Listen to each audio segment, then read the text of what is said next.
Hello, everybody. We are live. It is Monday, the 27th of July, and we are coming at you. Hopefully, we've got a couple of our technical issues worked out today, and we will not be, hopefully, our camera will not be overheating. I've got a couple plans to help combat that. And so, yeah, so we're going to get into it. So, this weekend, we did. All right, let me fix my camera because it is angled improperly. There we go.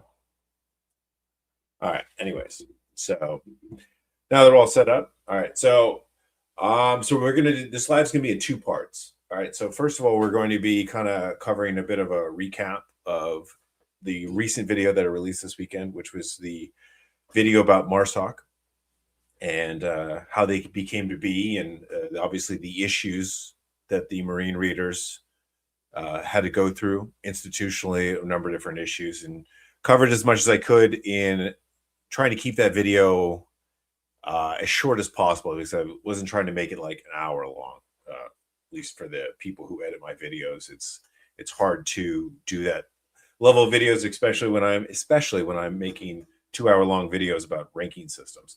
So, and then the second part is we're going to cover the top 5 special operations units from South America. So I thought we would change it up a little bit. So first part, and also right before we get into about the thing about the MARSOC Raiders, I actually wanted to cover a quick history of the Marine Raiders, of which they owe their name from, which existed basically from 1942 to 1944, because, arguably one of the first special operations units in the U.S. military, and what they did, and then they were disbanded, and then obviously then when MARSOC was created in 2006, and then why they took their name from them. So what's up, everybody?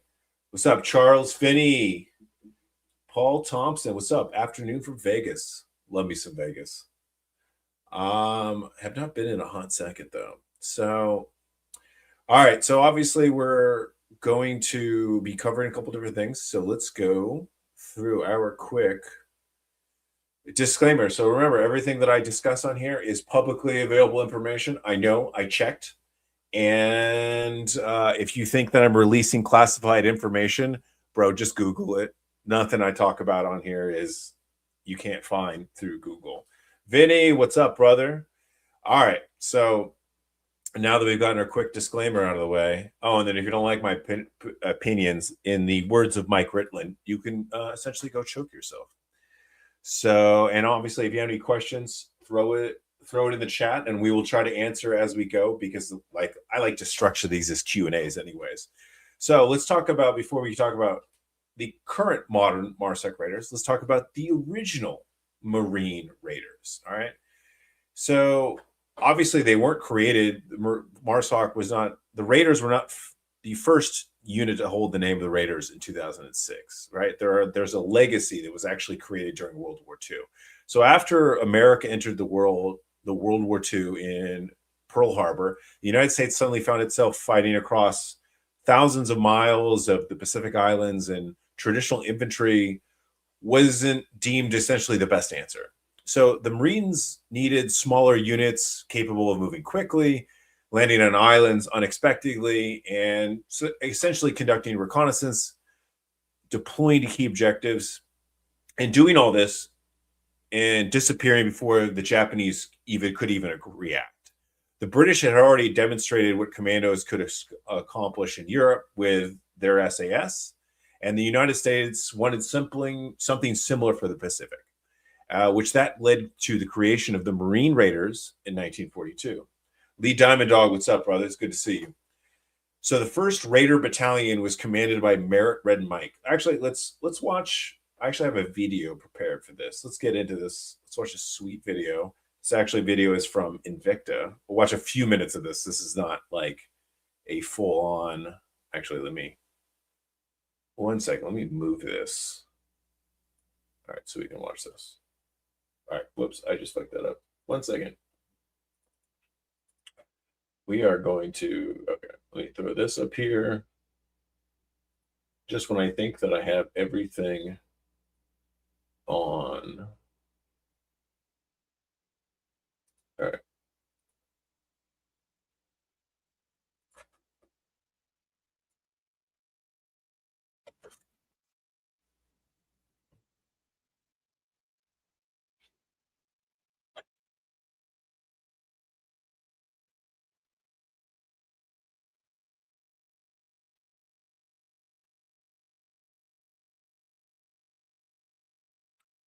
Yeah, we're basically doing this every Monday and every Friday.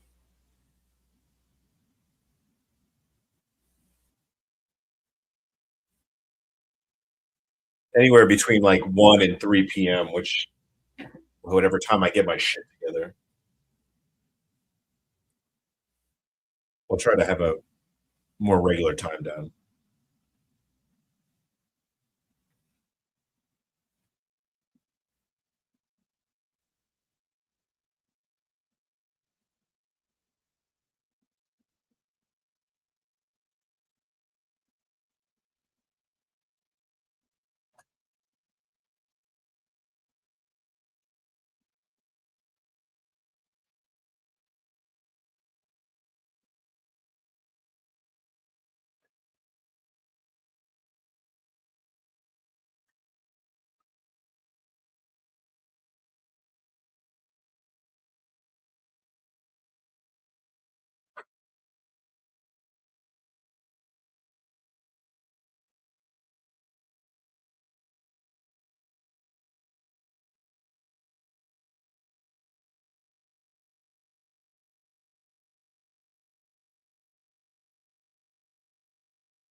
All right. So that was a cool little video. If you guys have not seen this, is like a video by Invicta, who's like 45 minutes long. It's a deep dive into the history. It's got everything, all the players, everybody who's involved. So, but yeah. So, oh, did I fuck that up? Of course I did. My bad. You know what? It's whenever I add something to StreamYard, there's like a little thing. Man, see, this is guys, I'm so horrible at this. Yeah, give me 1 second. I know exactly how to fix this. All right. All right, let's literally there's a tab. Apparently every time I do this, all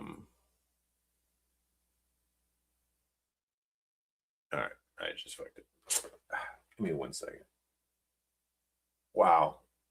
You think I'd be better at this though now. 1 second. Okay. Let me remove it. Stop screen, edit, share screen, window. All right, let's do it this way.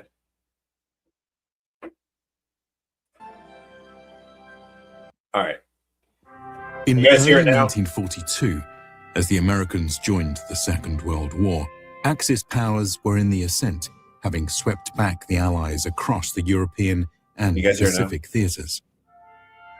The United States now mobilized for war, its first objective to halt the onslaught of the Imperial Japanese forces.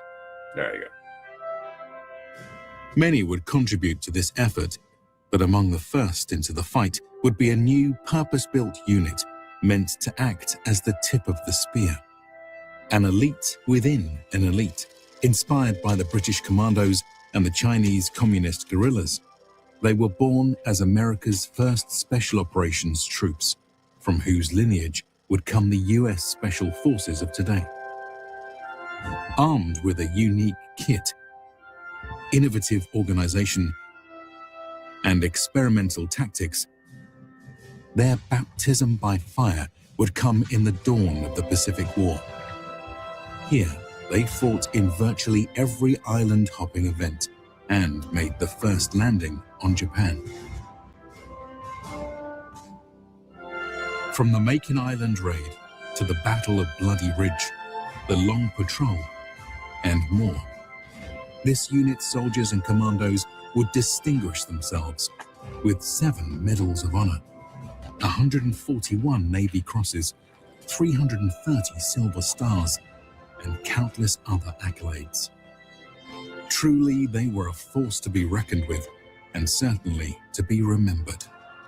So today, let us look at the unique history of the Marine Raiders of World War II. All right. So, no, God, I suck at this whole technology thing. You would think of me even having a little bit of a SIGINT background with technology and my skill in buttonology, I would be better at this, but apparently I fucking suck. So let's go back up to, I know what I'm going to do. Let me see if this fits over here. Okay, that's better. All right, so back up. I saw one of these questions. Do Force Recon or MARSOC have their own in-house SOD capability? They do. It is structured a little bit differently because their jobs are structured differently within the Marine Corps, but they do have an equivalent to a SOD capability. So let's get into this. So I'm going to do a quick history just because I think the history about the Marine Raiders is pretty cool. So they were first obviously created in 1942 because they wanted to create a Pacific version of what the British were doing in Africa and Europe with the SAS. And the first Raider battalion was commanded by a guy named Mike Edison. And Edison was already a combat veteran from Central America. He believed in aggressive small unit leadership, and his Marines became famous during Guadalcanal, particularly the Battle of Bloody Ridge. For 2 nights, they defended Henderson Field against repeated Japanese attacks, despite being heavily outnumbered. And had that airfield fallen, Guadalcanal might have turned out very differently than it actually did. And Edson later received the Medal of Honor for his leadership in that battle.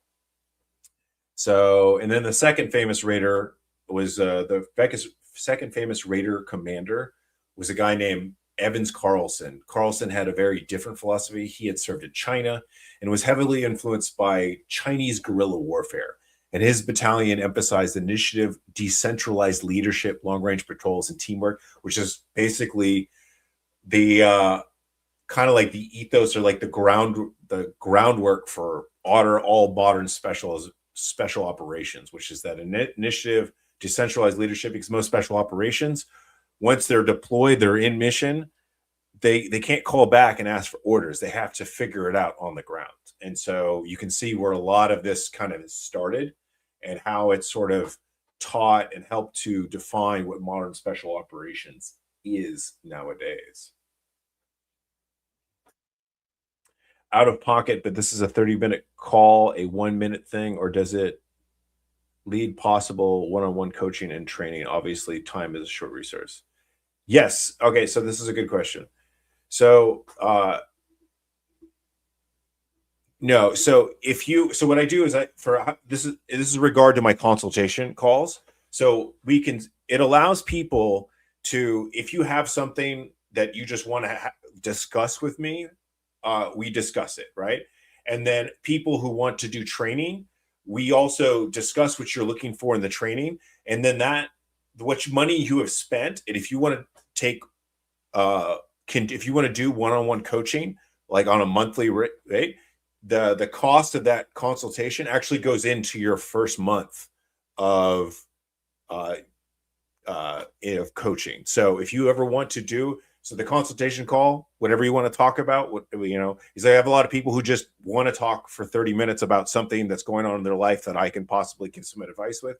And then I probably have a number of those calls turn into one-on-one coaching. So it's a great way to tell me what you're looking for, if I can help, and we can then go on further. But your consultation call actually goes into the training. So whatever you've spent, that will actually make your first month cheaper. So I hope that answers your question, TCY Bub.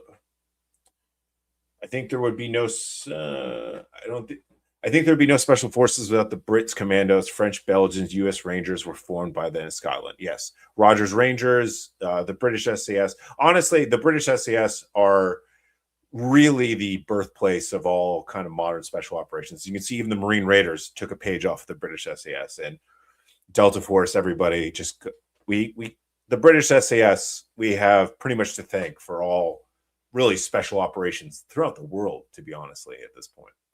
So, all right. So, and so anyways, back to Evans Carlson. So he's the one who he kind of served with the Chinese. He liked that Chinese guerrilla leadership, and he's actually popularized the phrase gung ho, which literally means work together. I'm going to be honest, I actually didn't know that. So that's kind of cool. A little I guess that's Chinese. So, but today's people throw the phrase around all the time, but many people don't realize that it actually became famous because of Carlson's Raiders.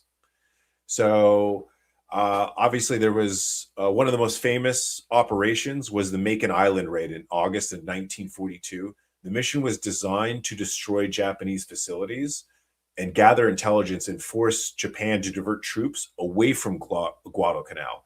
And militarily, historians still debate how successful this operation was, but strategically, it demonstrated that American forces were capable of taking the fight to the Japanese, which obviously, at the beginning of the fight, we were kind of on the defensive because a lot of our forces had been we'd been beaten, had the crap beat out of us at Pearl Harbor. And it wasn't until really after the Battle of Midway were we actually able to go on the offensive. But this showed that a small elite forces could achieve strategic effects well beyond their numbers. So that was kind of one of the first special operations success for the Americans, if you will. So, but why did the Raiders disappear? So there's something that surprises a lot of people, that the Marine Raiders only existed for about 2 years. So by 1944, the Marine Corps decided to disband them. So you might be asking yourself, why? Because Marine divisions had become extremely proficient at amphibious warfare. Obviously, just fought a whole world war on essentially doing that. And because Marine divisions had become extremely proficient at amphibious warfare, the Corps believed regular Marine infantry could now perform many of what the Raiders had done. And at the same time, the Pacific Campaign demanded manpower, and then rather than maintaining separate Raider battalions, the Marines folded them back into the conventional units, and for essentially 70 years, the Raider name disappeared.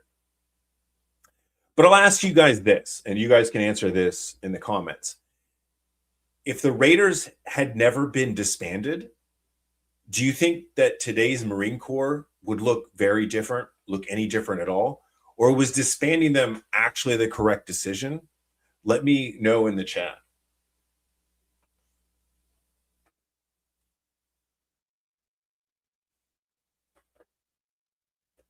So this is where the story starts to get really interesting. So most people assume that every branch naturally wanted to join SOCOM, but the Marines didn't want to.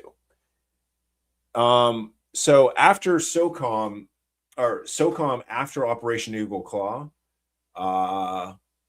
you obviously had this Operation Eagle Claw. Obviously, was the birth of SOCOM, was the birth of all these special operations units. So at the time, you just had Delta, SEALs, Rangers, and Green Berets, right?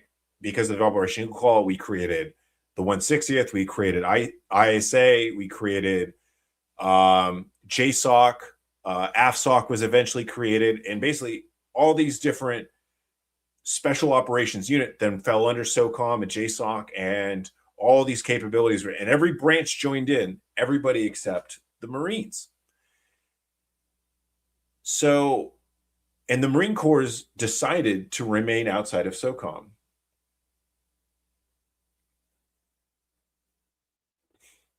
Well, this is, look, MARSOC discussion today. Can I just say that out of all the branches, Marine Raiders have the coolest unit name, and yes, that matters. 100% that matters. Look, one of the first things that you ever learn in special operations is the rule of cool.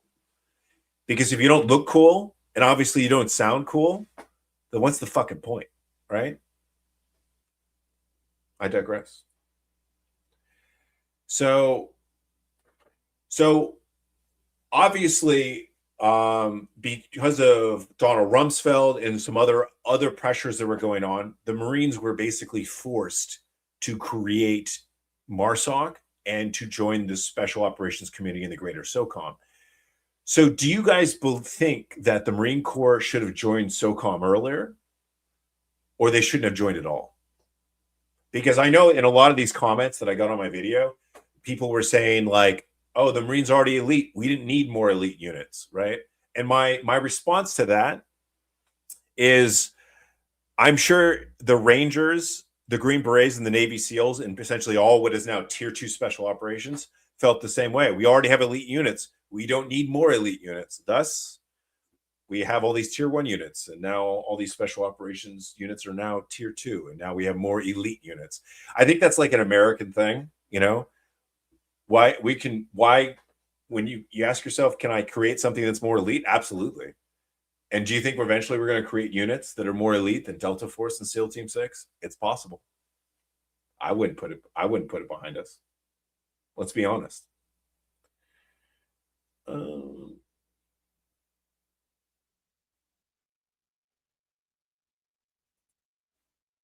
I don't know how the USMC would be different today if the Raiders stuck around, but by 1944, keeping around for the duration of the war would have been hard to justify. And actually, I agree with that, because until you guys have to remember that, prior to World War, the U.S.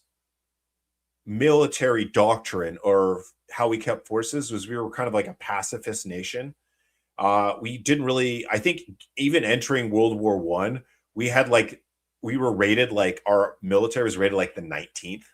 And then after World War II, we did a lot of drawdown. And you can actually see this between presidents, right? Typically between, usually there's a shift of how much the military stands up and then how much it brings it back down, kind of like it's ramped up a little bit. And usually it would happen typically between Democratic and Republican presidents. That's not completely accurate for every single president, but that's just a general idea.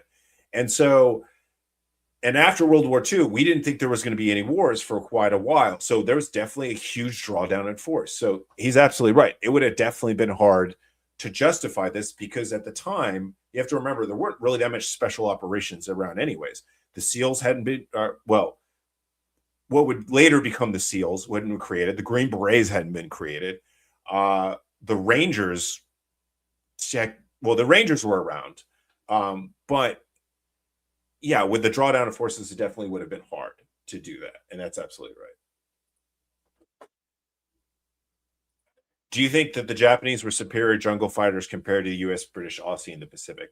I think that because the Japanese are an island nation and everywhere that they go is pretty much jungle warfare, I think that they were definitely the most experienced at it. Obviously, we had to learn quickly. And that's something that we do. And there's been so many parallels of this. Like, how often are we experts in desert warfare? Well, when we go and fight in desert warfare, we might be a little new at the beginning, but we quickly adapt. And that's definitely been one of our abilities. Also, we have a huge economic powerful industry behind the US military, and obviously the funding, the economy of the United States, the GDP that allows us money, lots of money behind stuff can fix a lot of problems. Doesn't fix everything, but it definitely helps.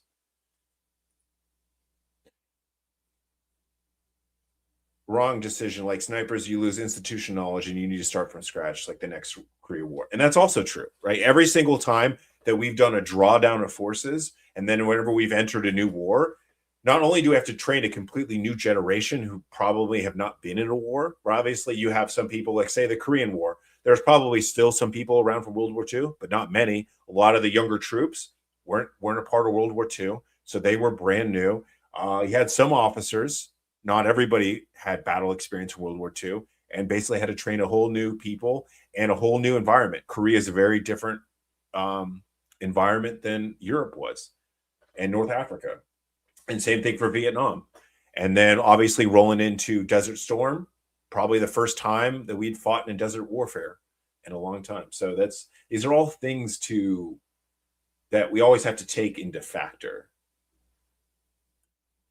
But you'll notice as new threats come up, you start to see the creation, like terrorism started becoming a thing in the 70s. And that's why you start to see the birth of counterterrorism. That's where the birth of Delta Force came from Charlie Beckwith doing he was a Green Beret and he did an exchange program with the British SES, and he saw what they were doing and realized we didn't have a counterterrorism program.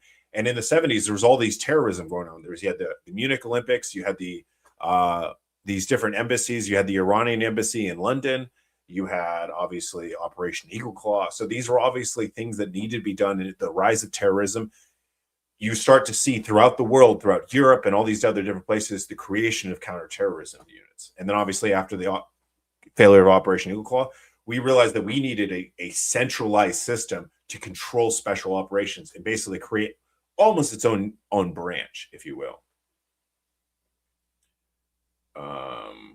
So yeah.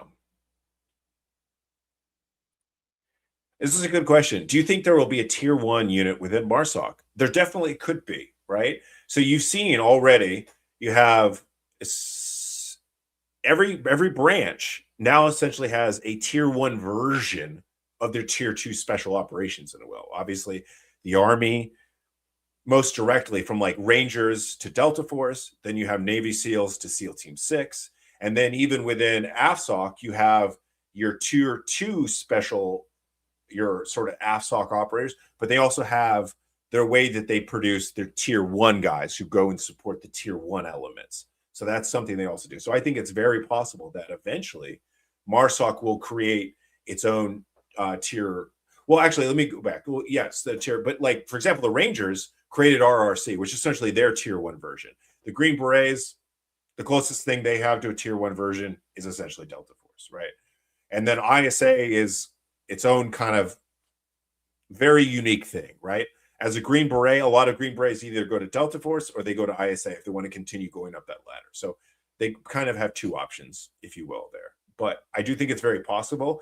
I think definitely as MARSOC becomes a more mature organization, and probably 10, 20 years, they're going to see that they're like, hey, we're going to create, just kind of like how the Rangers created RRC, they will probably create a small version of a more elite version, have their MARSOC Raiders go to selection again to see who are the best ones, and then probably create a new unit within MARSOC. And then that will probably eventually grow to become as an organization a lot like RRC did. So I think that's definitely very possible.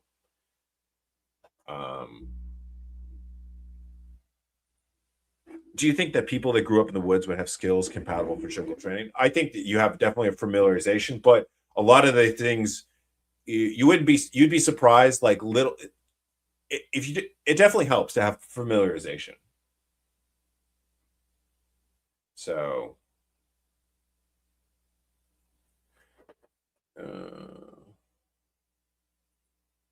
if they kept the Raiders, would they ever have stood up the reconnaissance battalions? That's a good question. It's really hard, honestly, to know, because if they kept the Raiders, how would have their capabilities evolved? I think that they probably would have created they probably would have been used as a reconnaissance element.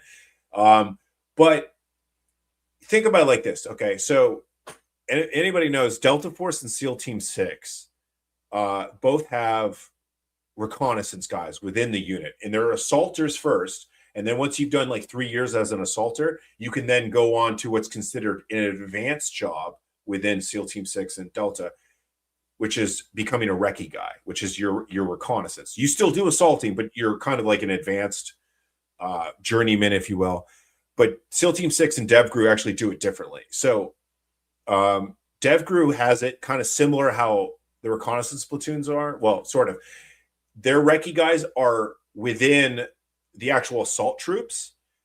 In Delta Force, they actually have a separate recce troop that supports the other two assault troops. So they're actually structured a little bit differently. So I'm curious of how, if the Raiders would have stepped around, what it would have been like, right? If they would have if they would have kept a separate organization, but then with the infantry still needed like, hey, we still need reconnaissance elements. So there's actually a case that probably the recon platoon still would have been created, because just like almost all American militaries, you see this in special operations, you see this as our intelligence service. We want to grow every capability organically, so every unit can become self-sufficient, other than dividing up all the different things, if you will. MARSOC, would they go to SEAL Team 6? No, I guarantee you they would not. Okay, so here's the thing. So right now, Marines do go to Tier 1, but they either go to Delta Force or they go to ISA. So because I will tell you that if anybody knows about this, right, for whatever reason, the SEALs they only let, you have to be an existing Navy SEAL. Even if you are a MARSOC Raider, they will not let you go to SEAL Team 6 selection. So MARSOC Raiders or MARSOC Force Recon guys, they either go, or even if you're a normal Marine and you want to try selection as for a Tier 1, whether it's ISA or Delta, you can go, right? So all the Marines in Tier 1 are either at Delta or ISA, and they're awesome. Every time that I've met one, like my actual first detachment sergeant major was a former Marine Force Recon guy. And he was still Marine while he was there. And then he ended up going to the CIA. He went to Ground Branch.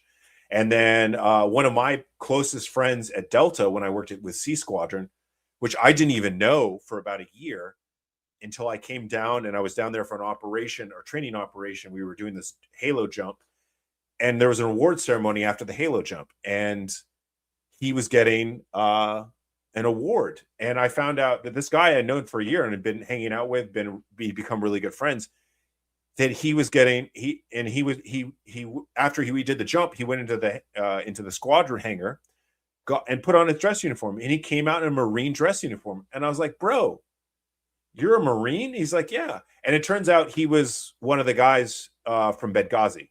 He was one of the Delta operators from Benghazi, and he is a Marine.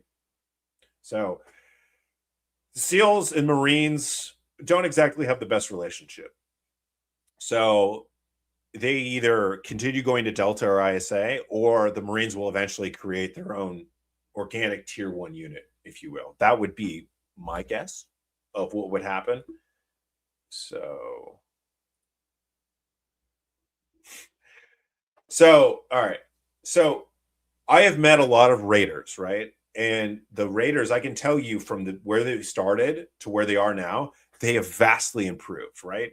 And there's a lot of reasons for this. Like, it's really not the operator's fault. It's the institutional problems that were really the biggest things, right? Because obviously you had all these you had some Marine Force Recon guys, but then you had a lot of guys who were not. And then I've talked to a lot of Marine Force Recon, a lot of MARSOC Raiders about this, and guys who were part of the initial move over.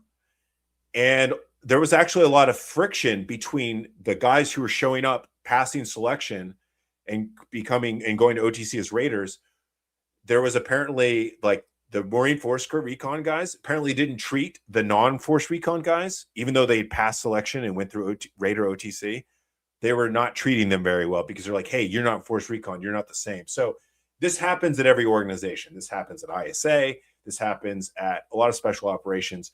People get into their mind that just because you didn't do something prior that I did, that you're not as good as I am. Like, I even know at Special Forces and at the Special Forces groups, the 18 X-rays who just joined and enlisted and came in and didn't spend time in the regular Army were a lot of times for a while, depending on, it's all independent, personality dependent, were treated badly just because they're like, oh, you didn't go through the normal military. You didn't spend time as a normal infantryman. You don't know what the suck is like, right? And treated him not necessarily the greatest. It's not across the board, but I definitely saw it, and it's definitely a thing. So,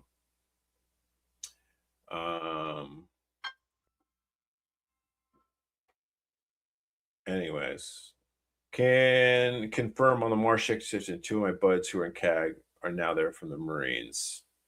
Yeah. So, but the cool thing is, I will tell you, every Marine that I've ever met in ISA or Delta, they're high performance. Like I have yet to meet a Marine who makes it to tier 1 who just doesn't, they just fucking crush it. Like they're fucking awesome. Every Marine we had at ISA was amazing. And every Marine that I met at Delta was amazing. So I think you could just combine a lot of the cool, like when you get the Marines who obviously have that kind of special ops mentality, but come from that really just dedicated, disciplined background of the Marines, it's just kind of like, it's a deadly combination. They just crush it.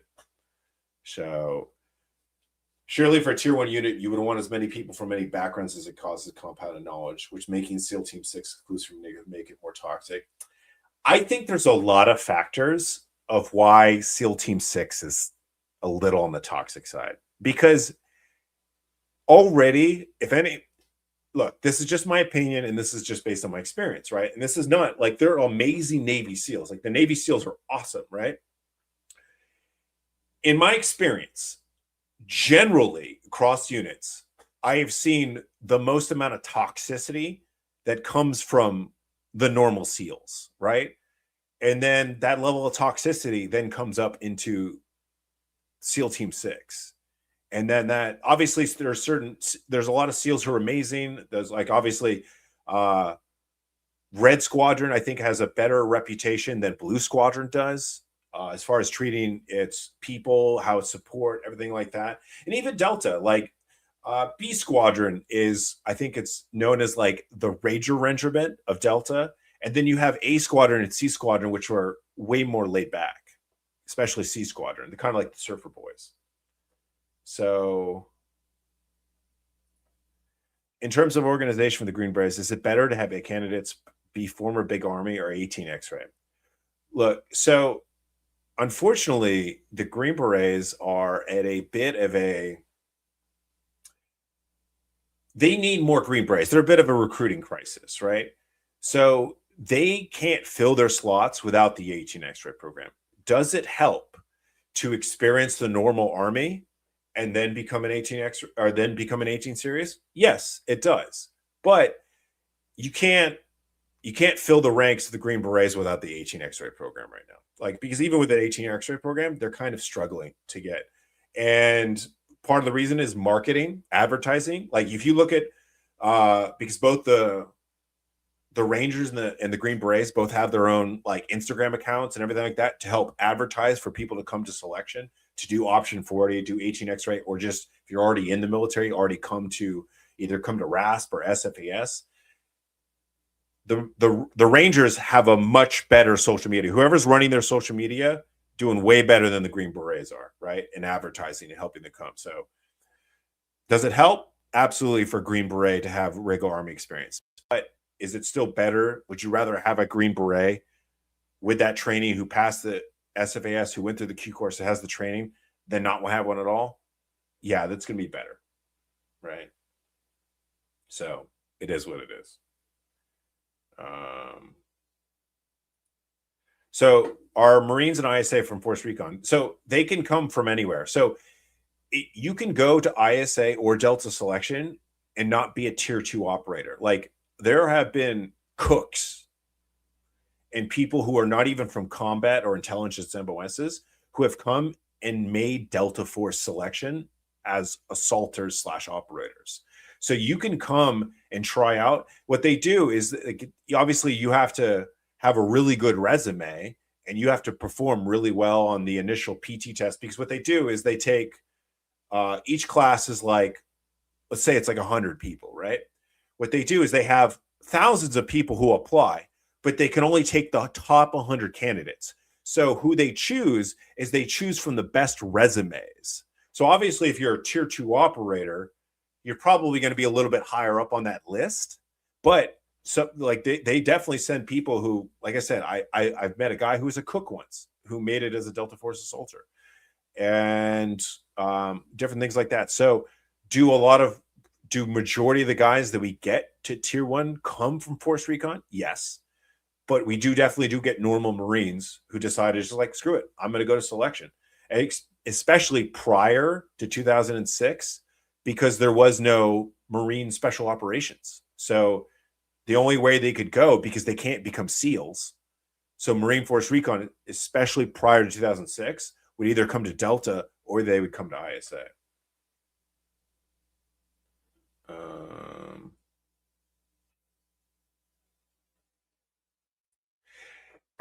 Yes, this is true. So also the other thing is it helps you, especially we saw this when I was there during the Iraq War, because we had 18 X-rays who would show up, and they would, because they heard that special forces were doing all this direct action, and they were at the height of the Iraq War. But then after 2008, when we changed the SOFA agreement, which we went from unilateral to bilateral operations, which is basically we couldn't be the first ones going through the doors. We couldn't just go out and do hits whenever we wanted to. We had to have Iraqis with us. We had to go get judges. We had to go get warrants from Iraqi judges, which caused a whole nother slew of issues. And then we would then go on that operation that slowed the tempo down way more. And then we started doing more training. We started doing more FID.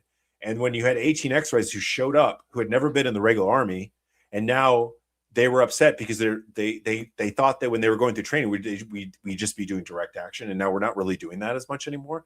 They'd be really upset. And the older guys who'd been in the regular army would be like, bro, this is a good life. What are you complaining about? So it helps a bit with perspective, if that makes sense. So when you know how life sucks in the regular army, you are definitely more appreciative in special forces when you know how much the regular army sucks. So that definitely helps in a couple different ways, if you will.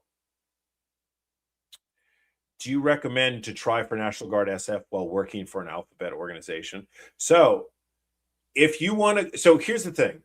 National Guard SF is by far the best special forces there is. They're better, in my personal opinion. Honestly, anybody, if you ever meet a regular Army SF guy who goes National Guard SF, they will all tell you National Guard SF is the way to go. Here's the caveat. It is a National Guard job, so you don't get paid anything, right? You get paid next to nothing, right? Because it's 1 weekend a month, 2 weeks a year, obviously, however that schedule is going to be worked out. So if you need to have already a civilian job, or else you're not going to be able to survive and pay the bills. So if you already have a civilian career and then you want to learn the training and you basically want to become a Green Beret, not for the pay, National Guard SF is the way to go. So if you already have a civilian job, boom, National Guard SF, I would recommend it all the way. If you don't know what you want to do for your civilian job yet, go regular Army SF. That's what I would say. Also, you'll notice, like, when regular Army SF will go to training, and a lot of times they'll send we'll have one or two National Guard SF guys there, and you can usually tell who's the National Guard SF guys because they're the ones who are smiling, having a good time, and they're enjoying their life. Because when you're not deployed, regular Army SF life kind of sucks. So I heard from a British Royal Marine Commando, when they do log PT, its punition is the same in the users, Rangers, or SF. There is log PT, but that's I would say log PT is more of a buds thing. Rangers, yes, there are stuff like that, and then there's apparatus carries, which is sort of a problem solving exercise, but there's stuff like that. But I would say the biggest equivalent to the British Royal Marine log PT is you find that in buds, in the SEAL training, or the SEAL selection training, if you will. I still think Royal Commandos have some of the best recruitment for me. I actually agree. I actually think that definitely, I've seen the Royal Marine Commandos social media stuff. It's actually pretty good.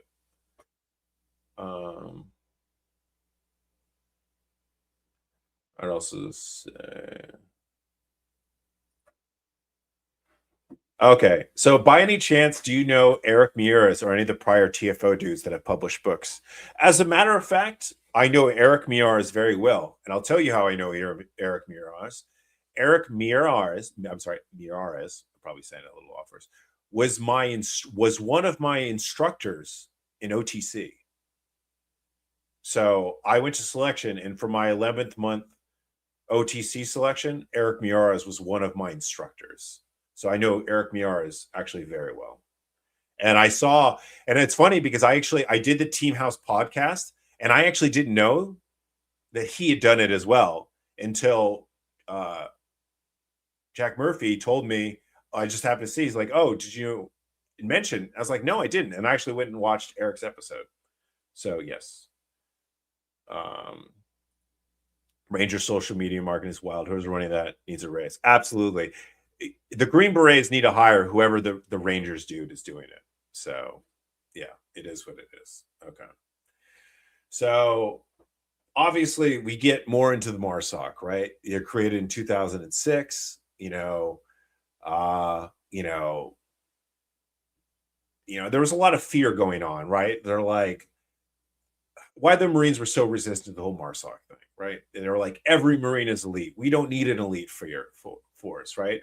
And there's also this fear of losing Marines, there's budgets, authorities, institutional culture.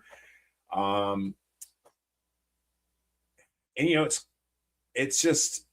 was an interesting situation, right? So anyways, they create MARSOC in 2006. There's detachment 1, you have the building doctrine, they create their selection because I have to do this all on the fly. Luckily, MARSOC created took a lot of tidbits from more of the modern selections and created a pretty modern selection. And obviously they had to find instructors, right? Because there is no existing MARSOC ecosystem. So they have to basically hire instructors who weren't already MARSOC raiders, because obviously this is what happens when you build a unit. You have to create people, bring in people you're going to help create a plan and then help to enforce it and the standards, and if you want. And then obviously he immediately got thrown into deployments, right? As soon as 2006, they were already in Iraq, 2007, or almost immediately, and already ran into some issues. So we obviously had growing pains. The institutions, we had to bring over officers from the normal Marines. Some of them didn't exactly have the right outside the box thinking, that conventional thinking that the Marines were known for. And then of all the different special operations jobs to sort of emulate, they chose pretty much the most complicated one, which was essentially the Green Berets, right? They're kind of more of a amalgamation of like the Green Berets and the SEALs, because obviously they have way more amphibious and stuff. They do very much similar to the SEALs, but they do a lot of the unique stuff that only Green Berets do. So why did MARSOC choose the Green Beret? Well, that's where I incorporate one of the is Green Berets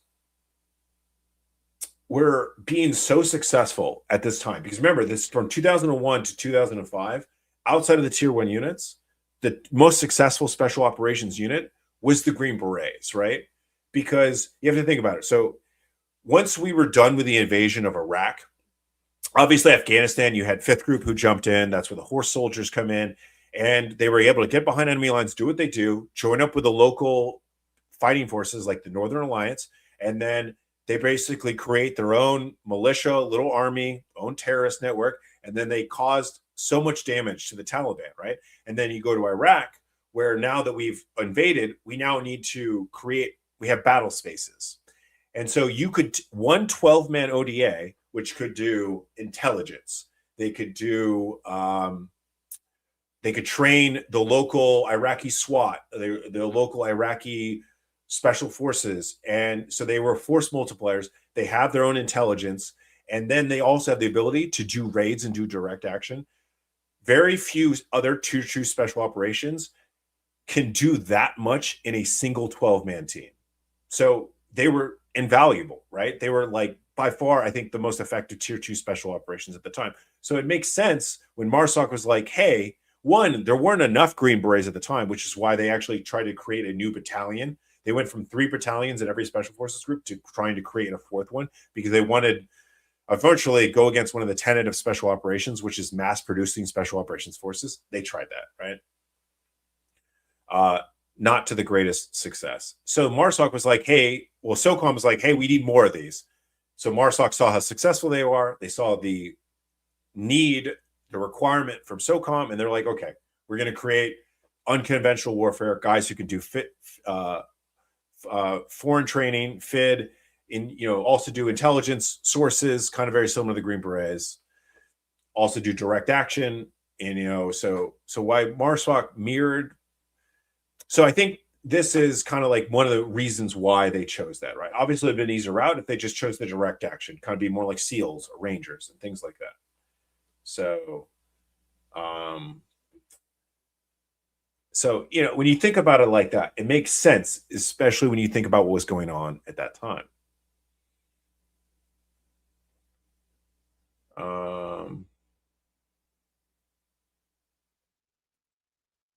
Biggest studs in tier 1 units, in my opinion, are the ones who are prior non-soft or from conventional forces.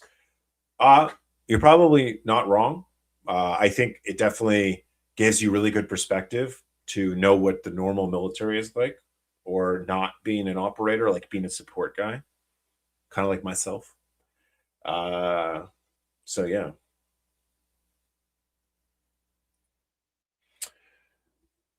But MARSOC as a concept makes a lot of sense for Marines. Soft capabilities are basically the next generation of warfare. You always need highly trained men who operate during gray zones during peace. And that's also the other thing, right? So conventional forces are constantly just, if whatever little training they are doing, especially if you've been in the military, you know that conventional forces do very minimal training. The special operations, while smaller, can allow you to have an elite force that's ready to go, that's highly trained, that's training in peacetime, and it's probably still at least doing a lot of more training. So when something does go off while the conventional forces like, hey, we need to rebuild up our conventional forces, we need to retrain them from the current conflict, you at least have one element within your branch that's like, hey, we've been training this entire time. We're ready to go. So I think that's also one of the advantages of a special operations unit, and also being within SOCOM. So this is also another part. So SOCOM provides you funding, right? So because MARSOC, if it was not a part of SOCOM, wouldn't get as much money to do all the things that it needs to do. So also creating MARSOC to be a part of SOCOM allowed them to create an organization that was going to get all the additional funding to do all the additional capabilities and all the equipment that it needed to sort of fulfill this capability role that they needed to, that SOCOM required them to do. So Green Berets have a huge mission set, are super flexible and very adaptable for the future warfare. Basing on the Green Berets means you have a unit that's future-proofed and not going to become obsolete. Absolutely. I could not agree with more. So if you've ever worked with Rangers, SEALs, Green Berets, any of the tier 2 special operations, by far the Swiss Army knife of all special operations are the Green Berets. And then also, they're really the only ones who are like that concept of unconventional warfare. Like, obviously, I think a lot of special operations could adapt to it, but they've been literally doing this. The Green Berets have made their living off of this and do such a great job, which is why they were so effective. Yes, the snake eaters, if you will. So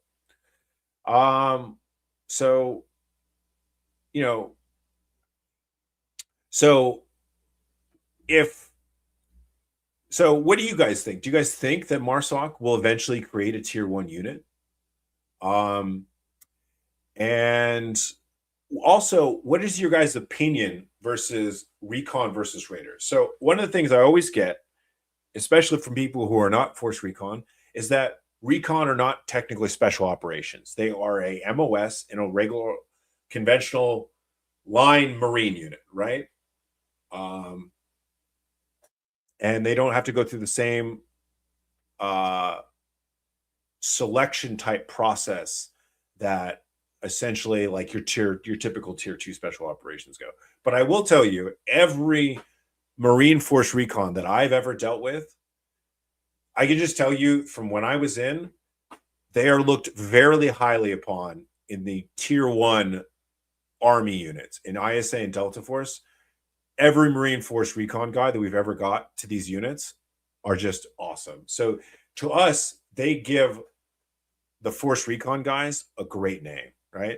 Obviously, it takes time for the Raiders to create their organization. So by the time I left, I'm sure Raiders were starting to come to ISA and Delta, but I kind of left probably before that started to happen. So I have yet to see Raiders, how they do within the organizations, but being Marines and how well the Force Recon guys did, I'm sure that they're crushing it, both Delta and ISA. until they eventually create their own tier 1 unit, if you will.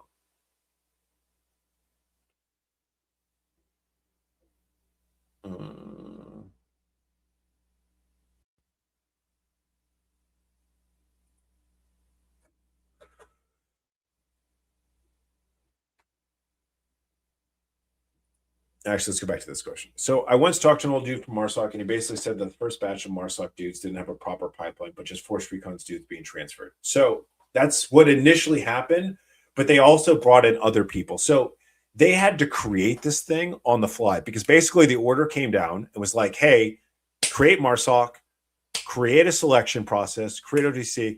Like, that doesn't happen overnight, right? And then the first people go through, it's pilot courses. It's a test case, right? And so obviously you bring over, they brought over a bunch of Force Recon, but they also brought over other dudes who were not Force Recon guys, because they were like, hey, were you a high-speed dude? Do you think you want to try out for this? And they handpicked a bunch of people, and some of them are Force Recon guys, some of them are not, right? But it's a learning curve. It's a process, right? It's going to have growing pains. And so that's completely natural. Every special operations unit, the Green Berets, the Rangers, Delta Force, ISA, SEAL Team 6, the SEALs, they all had to go through this, except most of them went through it decades prior to this. Some of it 50 years prior to this. So you can imagine, for us who never lived during that time when a lot of these organizations were already established, like the Green Berets, like that selection process was already established. It's hard for us to imagine that they went through the same process, but they did. Everybody did. The Raiders did continue after World War II. What niche do you think they would find out or would have filled today beyond raids? Somewhere that's just starting to specialize in EW, but I don't know if that's real. So every special operations unit in the American intelligence ecosystem, the special operations, does EW. They do SIGINT, right? Because SIGINT is such an effective intelligence discipline.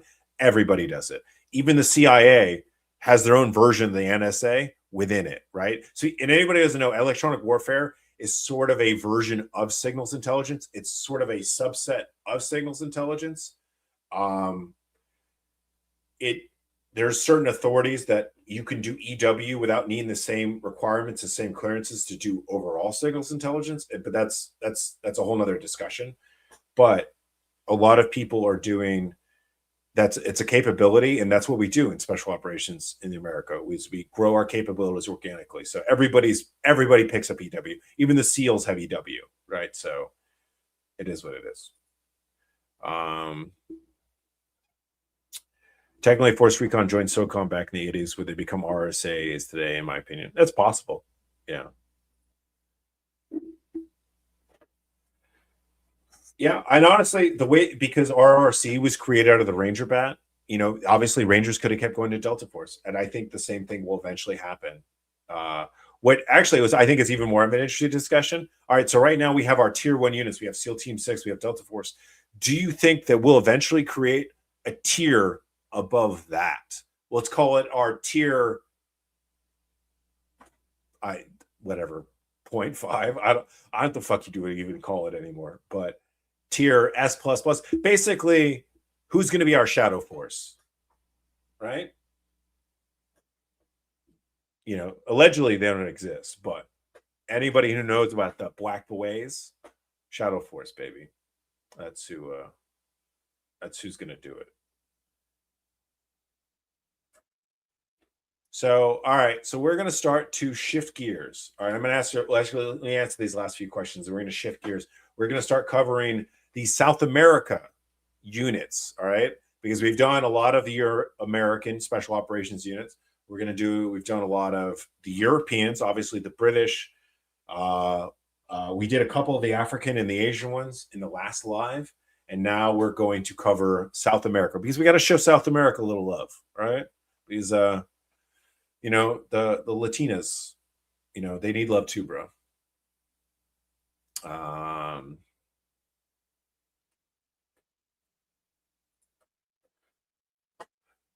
For sure, it's a natural progression in a tier 1 unit. Marines are huge and basically a second army, also because America deploys in expedition manner. It's natural to make tier 1 units for this. Yeah, I think it will eventually happen. It's just, you see so many different parallels and examples of this. It would honestly, I would be surprised if it doesn't.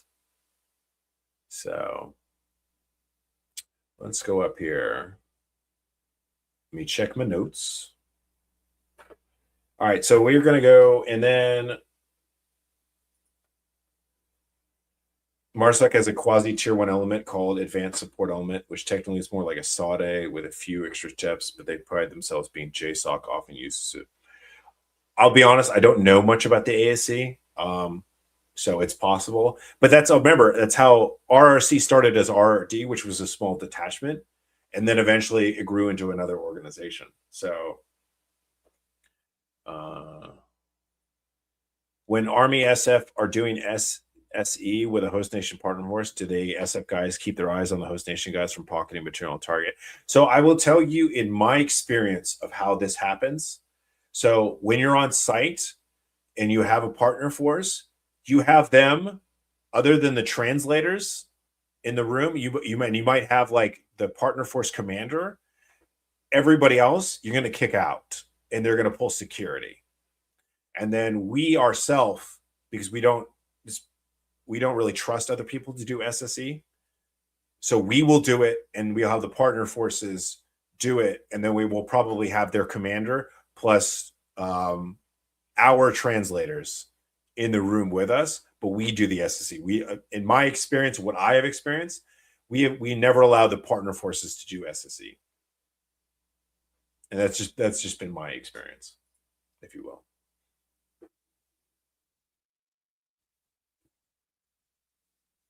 The Marine Little Oil Regiments is a particular kind of warfare that differs from conventional war. So having a MARSOC tier 1 that fills the gap.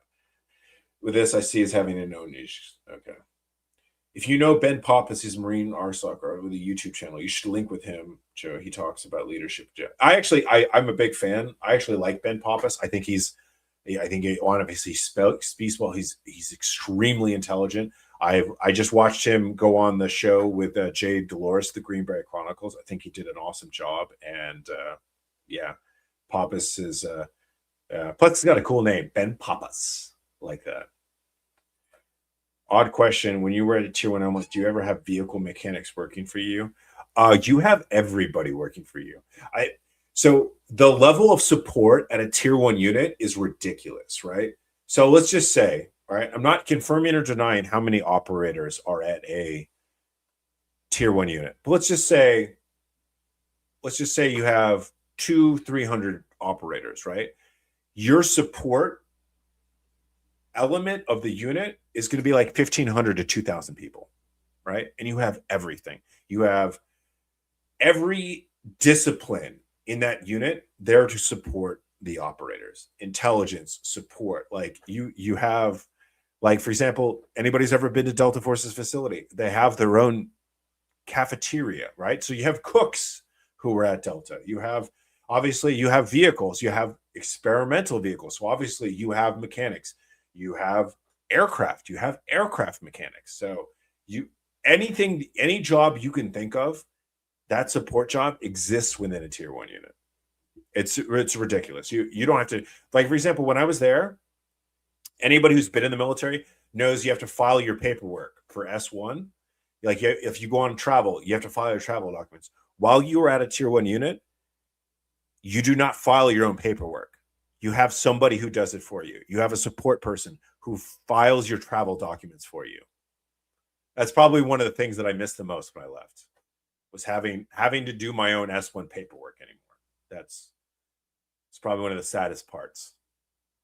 You should do an episode with TFO joint missions with Mexican SMUs. Apparently TFO was with Mexican tier 1 assaults during the El Mencho capture. It's possible. Whenever we talk about TFO, obviously I can only go into what is publicly available, right? I have to be very careful about what I can discuss. I can only discuss things that are publicly available, right? I can't be the one who makes things publicly available, if that makes sense. The Mexican SF are a step above in my experience with the cartels, having refined the past 10 years, and they cross-trained a lot of world SF. Yes, you're going to notice this, right? Who are currently the best special operations, right?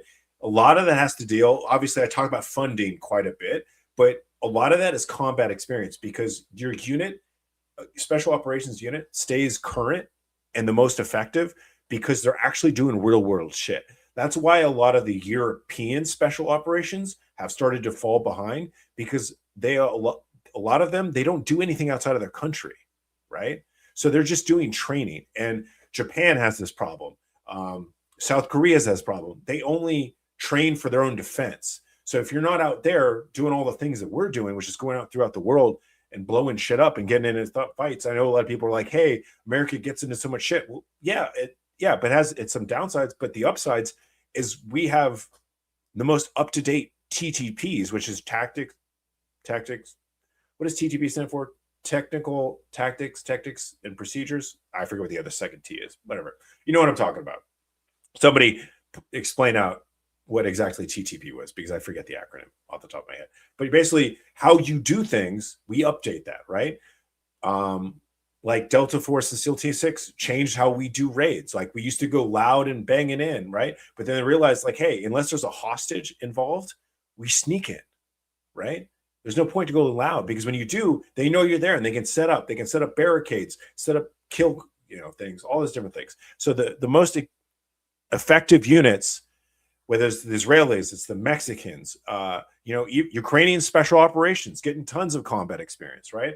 They are going to go up in that most effective ladder, pound for pound operators, and the most up-to-date TTPs, if you will. So when is part 2 video going to be released? Can't wait. Okay, so this is a good question. Part 2 is going to be released in probably 2 weeks. All right, so I needed to do some videos in between it, and then also it's a long video, so my editors needs more time to do the actual video, right? Because like the other one, which was 2 hours, it takes a long time for my editors to do all the editing and then all the graphics and everything like that. So I would expect it to be about 2.5 weeks. So part 2 will come out. So basically I will release each part probably once a month. And so probably after tier 2, the part 2, part 3 will be released probably within a month after that. And we got a couple other videos coming. The video that's coming out, so there's 2 videos that are going to come out before part 2. One, I actually cover the British special operations and the British intelligence ecosystem, because I know that's what a lot of people misunderstand, because everybody's like, hey, the British SAS are the best, the British SRR, like the British ISA. And to really understand how the British special operations and intelligence ecosystem, because it operates very differently than how America does it and how JSOC does it, I decided to do a whole video on it. So that's going to be coming out. And then I also did another video, is a reaction to a video that DJ Shipley did with Andy Stumpf, where they talk about mental health and suicide within SEAL Team 6 and the greater special operations. I do a reaction video. So that's actually next. That will be the next video. And then we're going to do the British intelligence and special operations, SAS, SBS, MI6, MI5, GCHQ, SRR. And then after that, then should be part 2 of the World Special Forces ranking system. So there you go. Tactics, training, and procedures, TTPs. Thank you. Appreciate you, brother.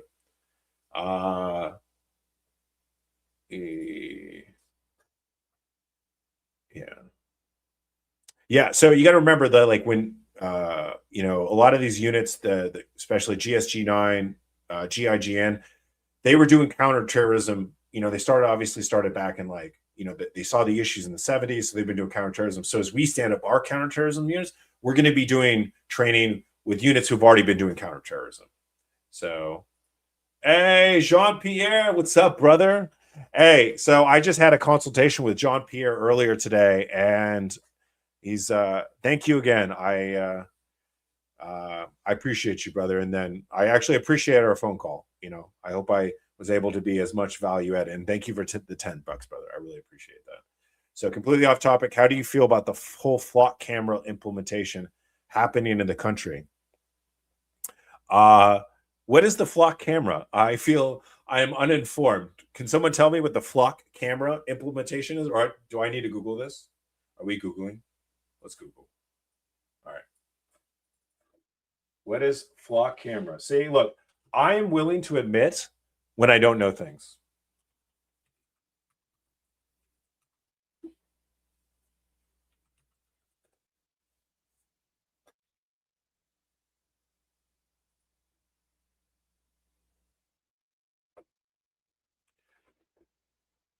All right.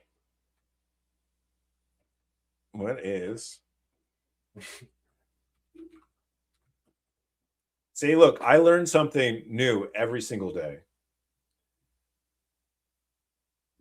A flock camera implementation is the installation and setup of automated license plate readers systems made by Flock Safety on public streets, neighborhood entrances, or highway exits. These fixed solar or AC powered cameras capture license plates, makes, models, colors, and unique physical features, logging the data into a searchable cloud database used by local law enforcement. So, all right, if you want, what I can do, let's do this. Here, I want to show you guys what I'm seeing right now.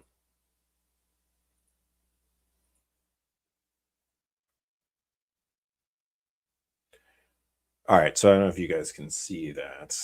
Might be a little, so it's on my big screen. That's why it looks a little weird. So yeah, so it looks like flock cameras are recording.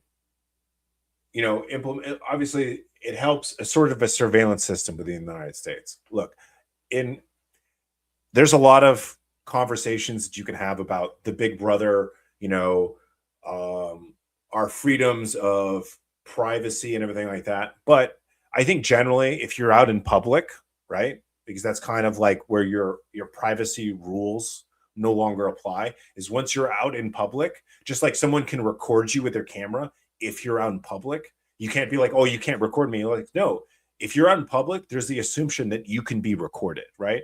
So these cameras, which obviously can help people like the authorities and everything like that to catch criminals and other things like that. Can this possibly be abused? Yes. Any new technology and capability can be abused against its own citizens. It happens in every country that does this. Like, for example, if you ever go to China, I will tell you this. All right. So I've been to China. All right. And I've been to China a couple of times. And I spent one time I spent an entire month in China. China is by far one of the safest places I've ever been. And I'll tell you why. You can drop, like you could have a stack of money, right? And you can, it can be hanging out of your pocket and you don't have to worry. Because in China, because of their security system, because they see everything is monitored in China. And mind you, I was in Shanghai. And if someone was to steal, pickpocket you, not only would the Chinese government and authorities see it happen, they would actually, because they know where everybody lives, everybody's identified, they have all this facial recognition software, everything like that. The authorities would be waiting at that person's home before they would even have a chance to even get home. Like that's how, and because of that deterrence, the crime is really, really low. Am I advocating for a Chinese level, you know, authoritarian like judicial system? No, but I'm just telling you there are advantages to that level of surveillance. Okay, it definitely is a deterrence for crime, and it's definitely like one of the safest. Like you could literally walk around China, drop your money, and then somebody would come and hand it to you versus take it. Because if they take it, the Chinese authorities be waiting for them at home, ready to take them to jail. And let me tell you, you don't want to go to jail in China, just like you don't want to go to jail in Russia. It is what it is. All right. All right. I think we're good. I'm just making sure that my camera's not going to overheat. So, oh man, I feel like we're not going to get to here. I'm going to try something real quick just to make sure I don't overheat something. I'm going to unplug the power cord. So hopefully. Because I think that the power cord supplies a little heat to my camera, so we're just going to go off battery for right now, so I don't do that, if you will. All right. All right. Let's see.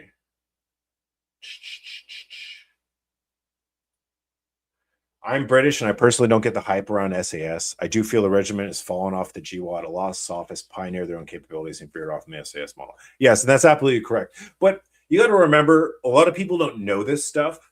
So what do they know? They know that the SAS was like the original OG special operations tier 1. Everything American special operations, all the tier 1 units owe their lineage to the SAS. But and I get it, right? That's their favorite, right? And plus, if you're British, and some people are like, hey, they always want to root for the home team. Who doesn't want their country to be the best at anything, right?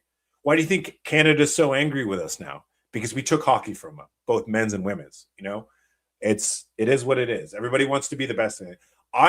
Remember, I'm a soccer player, right? I grew up in Germany. I played soccer in the German system, came to the United States. I was possibly on my way to become a professional soccer player before I got in my car accident in college. I was in college on a soccer scholarship. And because I grew up in the German soccer system, I learned how to play in the European soccer system, specifically German. I hate the way that Americans play soccer, but I always I want the Americans to win the World Cup one day, because who doesn't want your country to be the best at something, right? It is what it is. But, I do feel like I am helping to better explain why the British system is different than the American system, why the British intelligence special operations is very different than the JSOC system, and then how much funding and authorities and the redundancy in the way that the JSOC and the intelligence system is created, which is a lot of self-sufficient organic units, which creates a lot of redundancies. But with the money and funding, you just and honestly, we're at war so much, we do so much, like we're getting so much combat experience. We're constantly upgrading our TTBs because we're involved in so many conflicts. I know some people are butthurt about it, but there's definitely one advantage to it. Yeah.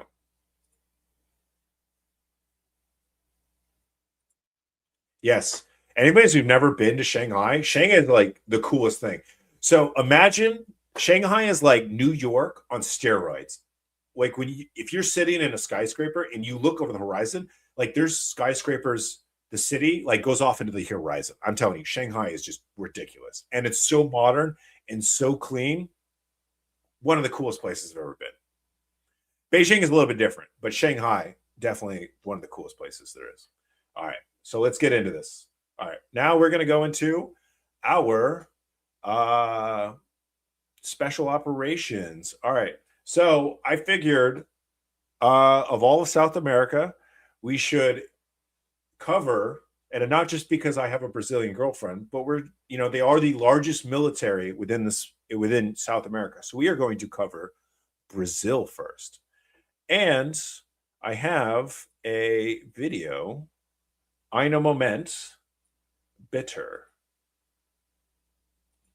All right, so I promise I'm going to remember to have the audio on this time. Let's see. Yeah, we're going to cover Brazil first. All right, the Command. Okay, so I'm going to fuck up this name, to be honest. It's the Comando de Operações Especiais, right?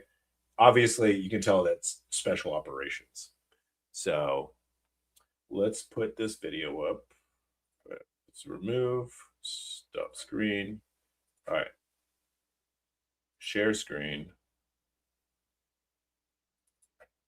All right, so this is like a advertisement video for the Brazilian special operations.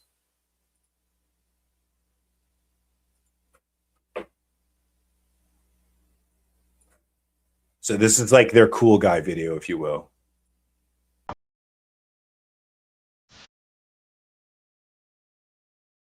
Watch the video, and then we'll talk about the Brazilian Special Operations Commandos is how you would translate it to English.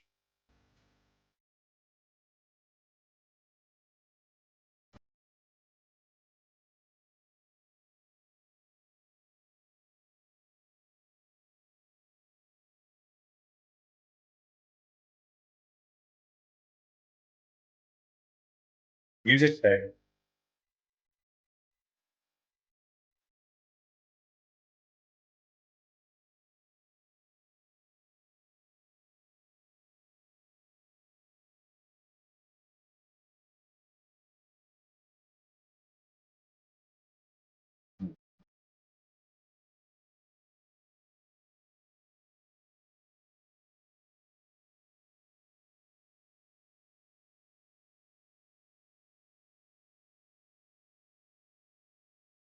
The resolution could be better.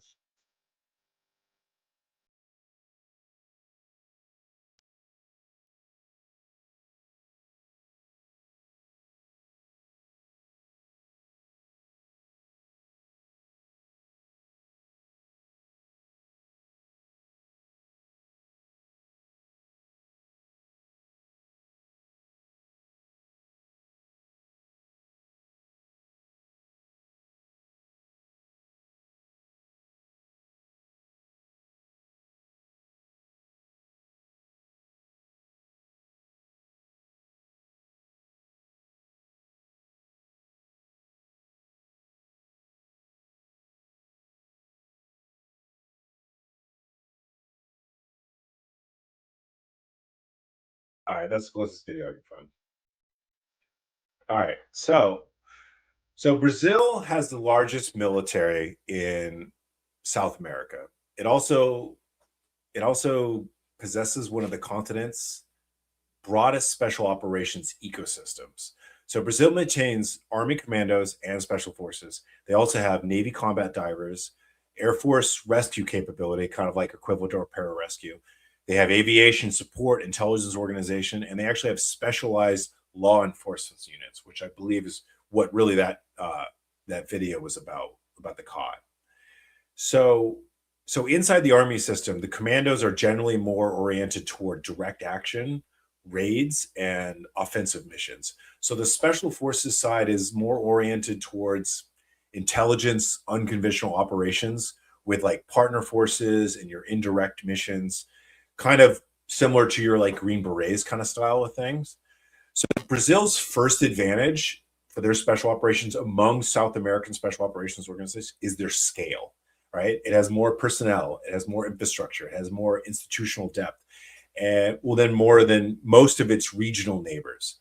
And the second is jungle warfare, because Brazil has spent decades developing forces capable of operating in the Amazon. The Amazon is one of the most demanding environments on Earth. If anybody's ever been to the Amazon, there's jungle warfare, and then there's jungle warfare in the Amazon. It's kind of to its own level. The heat, the humidity, the disease, the rivers, the limited roads, the dense vegetation, the many things in the Amazon can kill you, right? And isolation can defeat poorly prepared troops before they ever encounter an enemy. So you have to think about that, right? So Brazilian forces have developed genuine expertise in operating in that particular environment. So you're definitely, we talked about who are some of the best jungle fighters. Brazil is definitely going to be one of those units who is going to feel at home within a jungle environment, right? And probably one of their other advantages is that they have compared to their neighbors, the regional neighbors, a lot of mission diversity. Brazil has Army commandos, they have Army special forces, they have the GRUMEC, which is like their maritime special operations, and then they also have their search and rescue for their specialized rescue missions, and it also has a pretty in-depth for South America pretty in-depth aviation and intelligence capabilities compared to its regional neighbors.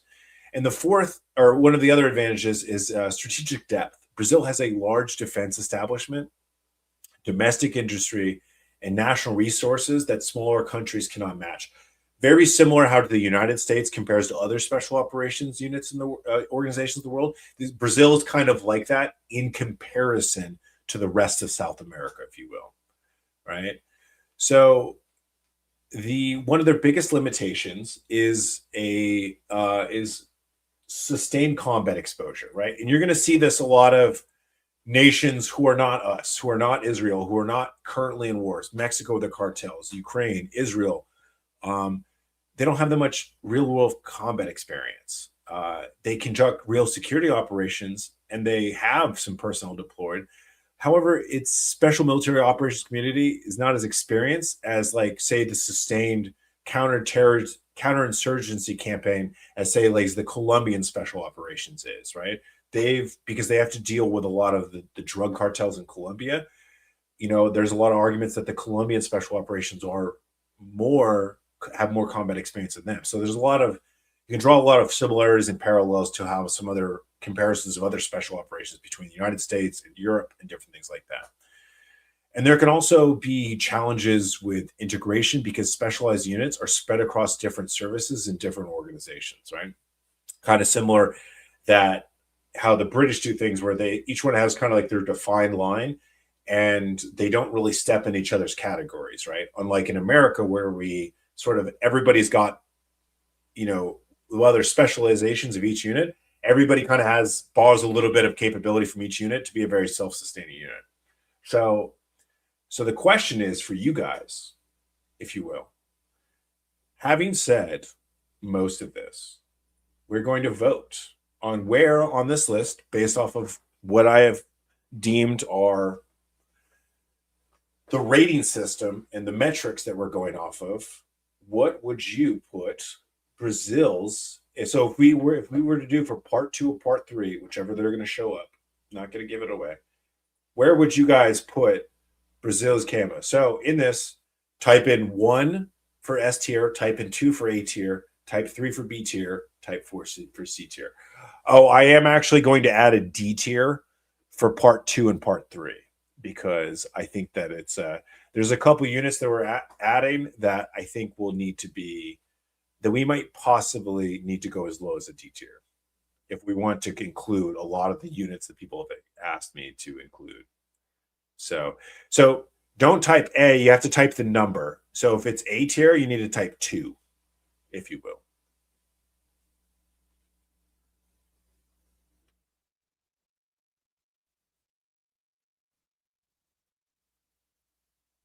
Boom, boom, boom, boom.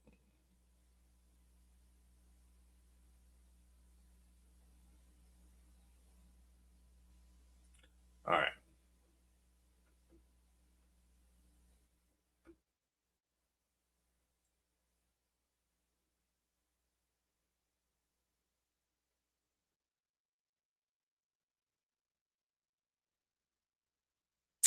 I actually did not see the Trope to Elite movie. I might actually have to add that to my list of movies that I need to watch. Hmm. Cotter badasses. They could maybe hang with the Rockasons. Oh man, the Rockasons. Aren't Rockasons based out of Fort Campbell? Hey man, just got through Tucona. See, we're doing South America. In my opinion, the best soft in South America is Brazil. They are definitely probably the most capable.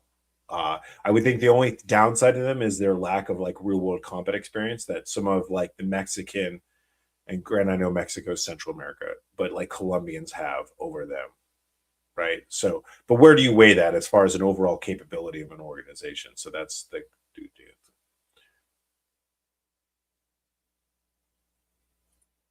Do you think with all the different charters of soft units, is it hard to use the variable of combat experience is conducting a raid is different from LSO? So how I use the variable and the metric for combat experience is like, for example, let's use the South African recce's, right? South African recce's back in like, the 80s, the late 20th century were badasses, right? But they have not evolved into a modern special operations organization and they haven't had the level of combat experience that they once did. So they're definitely a unit that has sort of stagnated and sort of fell off or just did not keep up with a lot of the modern special operations as they continue to evolve. So that's one of the things they're saying. So back. Oh, I think I need to unclick that. I missed that. In 1 second. 1 second. All right. So everybody, people think B tier. Well, let's say so the Brazilian caught are definitely going to be in they are going to be, I'm not, just to keep some suspense, they're going to be in part 2 or part 3. So I will let you know their rating for this. And there's 2 units on here. I am actually going to adjust their rating for part 1 just to, as I solidify bringing in all these other units, just because I want to make the system as accurate as I can, if you will. All right. So what do we do next? Shall we do Argentina or Colombia next?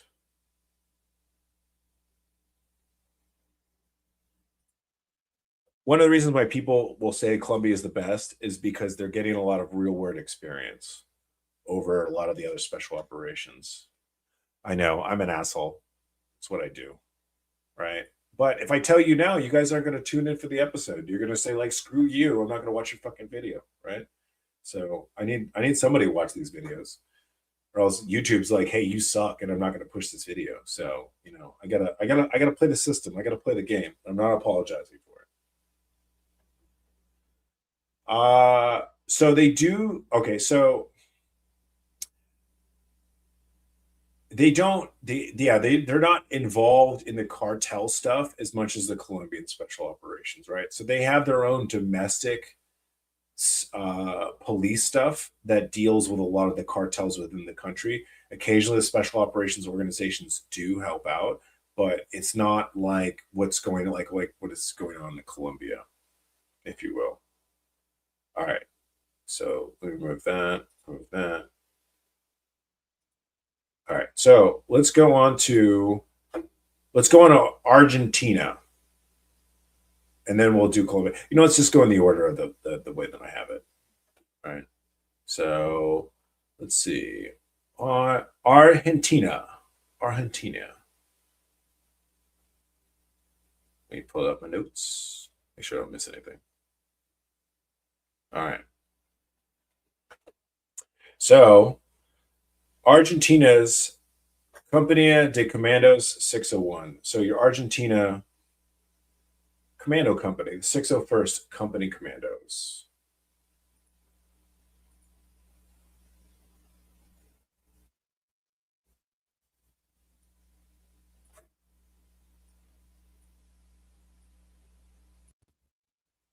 All right.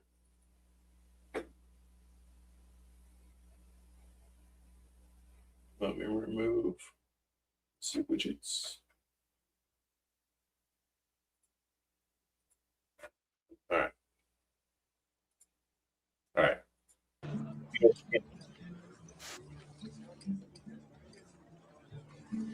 La gente suele preguntarme, oye, Hood, ¿por qué lo haces? Yes, it's in Spanish, I know. ¿Por qué? ¿Eres un adicto a la guerra? But this is a video of Y yo no les contesto nada. the Argentina 601st Commandos. ¿Por qué no entenderían? No entenderían por qué lo hacemos. No entenderían que la camaradería. Actually, let's look at timing of this. All right, so this is an older video. This is 9 years ago. Okay, so this is not their current equipment.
You gotta love the old school static line airborne, baby.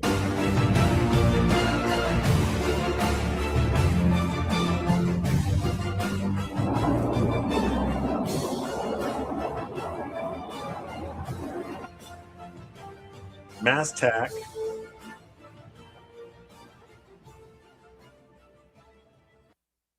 Well, look at that. Isn't that cool? Oh, man. I'm hyped, guys. About to learn Spanish and go join me some Argentinian Commandos, baby. Yeah. So that is the video. Okay, mind you, the video is like 9 years old. So,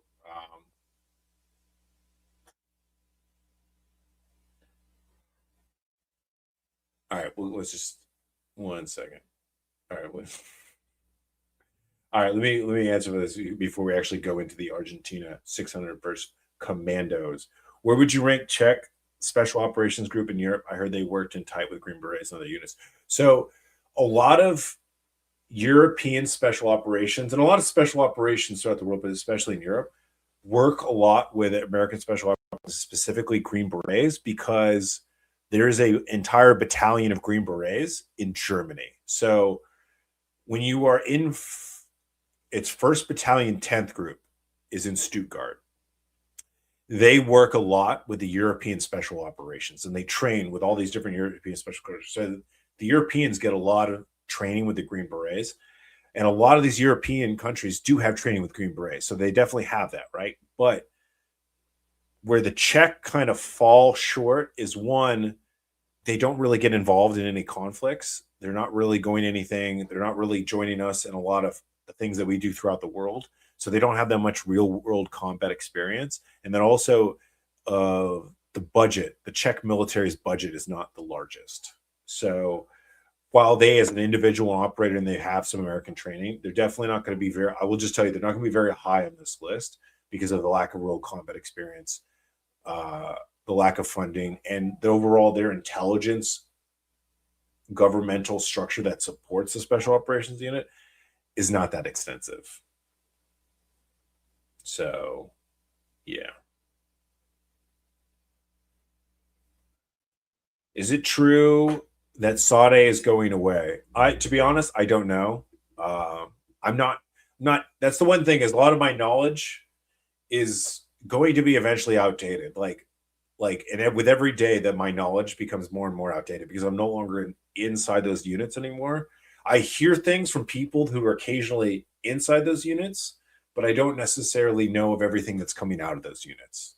And what, like, for example, look, I hear, like, for example, I have from a reliable source that Delta actually disbanded one of their, I'm not going to tell you which one, but one of their squadrons, one of their support squadrons, and reintegrated their capabilities back into the Sabre squadrons. So I don't know.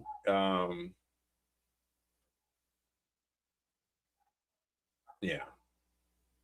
So I don't know what's going on with the Sades. The last thing that I heard, like, about the 35 series, right, but is that they were going to bring all the human intelligence MOSs together, which is like your human, your 35 Mike, your 35 Lima, which I believe is your counter intel.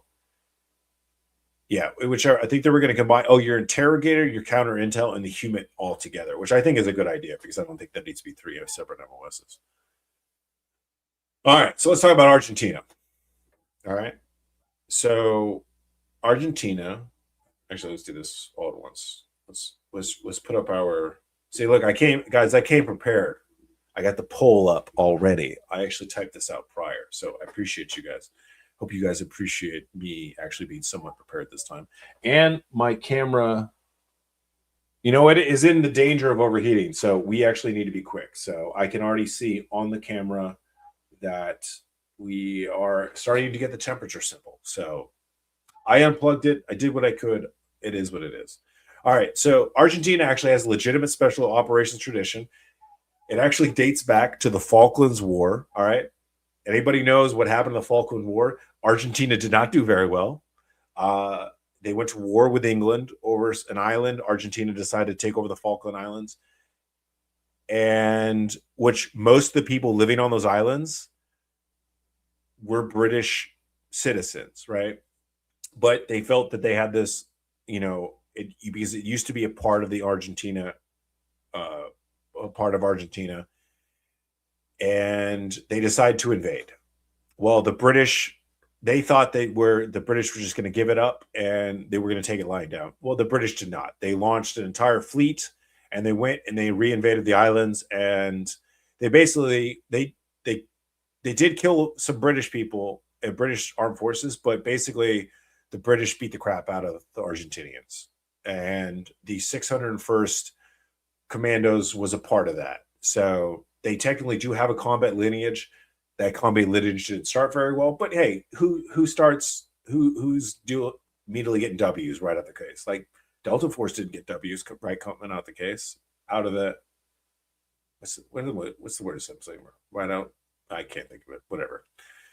So the Argentina Commandos, they conduct reconnaissance, they do raids, and well, during the Falklands War, they conducted raids, they did reconnaissance, and they conducted other operations during the war.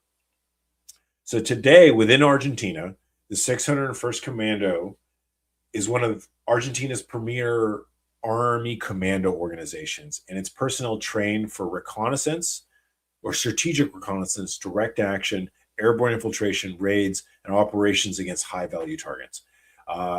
Argentina's strength is they actually have, as the military tradition, but I will caveat that with it doesn't the greatest tradition, right? But the country has actually a long-standing commando culture, and the 601 possesses airborne and advanced small units capability. Argentina has a lot of very diverse terrain. So like Brazil's mostly just jungle, right? Argentina actually they have mountains. So you have places where they can train not just mountains, forests, deserts, cold weather regions, obviously urban areas, and then a large portion of their country is a coast. So they have definitely maritime environments. So definitely they get to train in almost every type of terrain that you could have within a country. So their biggest limitation is resources. Argentina has faced a long-term defense budget constraints. And granted, the video is 9 years old, but you could definitely see within that video that there was not a lot of money going into that. And this is their special operations organization, right? This is probably want to be their highest budget thing outside of like the Air Force and the Navy. So those constraints, when you have a lower budget and you're basically doing things on the poor, economic, almost marine style. These constraints affect readiness. They affect aviation support, modernization. Obviously, you're dealing with old equipment. The equipment's probably not getting replaced. It's probably hopefully being kept in much condition as good as condition as it can be. And the training opportunities, because training's not cheap. You have to pay for it, right? And then the second limitation is limited combat or operational experience. Historical combat experience matters, right? Because so they're sort of like suffering from a lot of the things that you're going to see as like a common thing among these foreign special operations: lack of funding and combat experience. Some of them have combat experience, some of them don't. Like Brazil's got more funding, but they don't have combat experience. Colombia has not the greatest amount of funding, but has combat experience. Argentina has neither. All right. So historical combat experience matters. And this is definitely one of the things that goes into this. And as you can see from the video, Argentina is not ranking very high. They're definitely going to be on the low side. And I'm not trying to give anything away, but if there was a D category, unfortunately, the widget on this thing wouldn't allow me to put a D category. I guess I should have taken the S tier out of it because we know we're not going to get an S tier. But they're probably going to be one of the candidates for the D tier, if you will.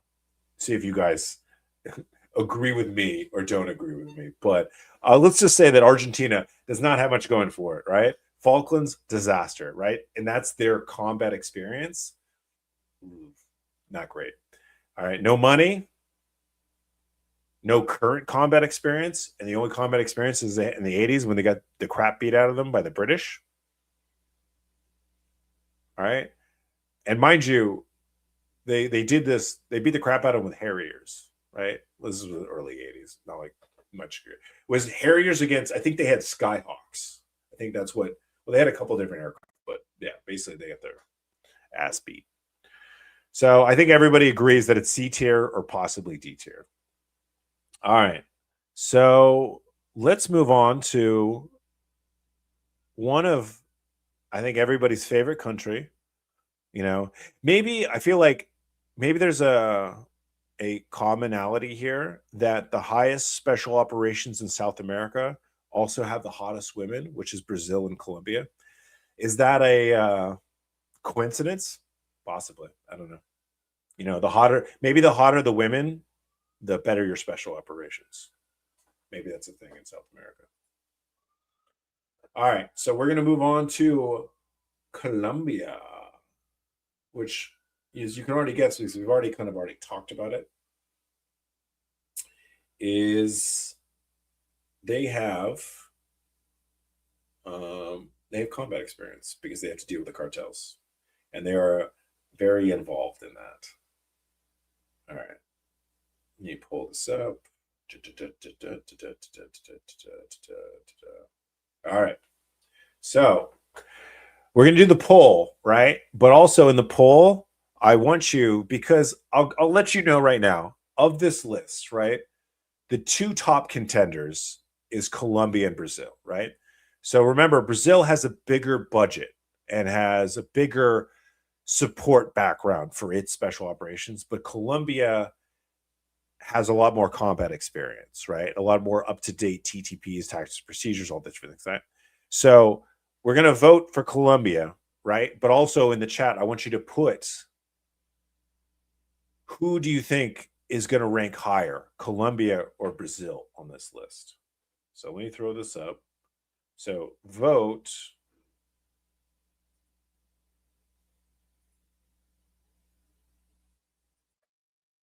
Oh, apparently I got to stop this. Okay. All right. Let's put Colombia up here. All right. Rank, type in the number 1, 2, 3, or 4. And then after you've done that, also type,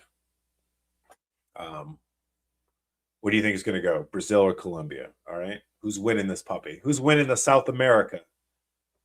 All right. Let's get on that. Let's pull up this Colombia video. The Colombian Special Forces and the AFEUR.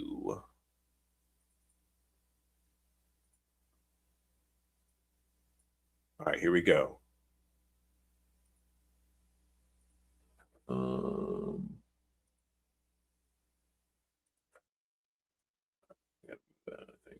All right, let's do this.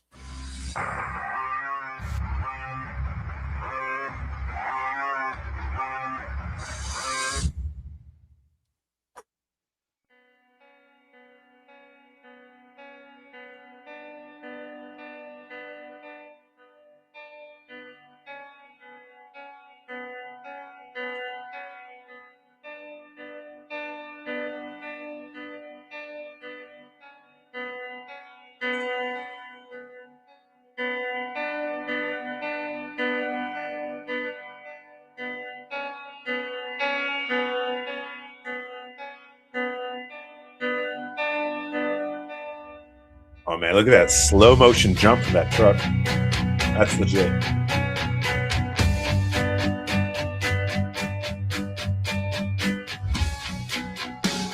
Halo, baby.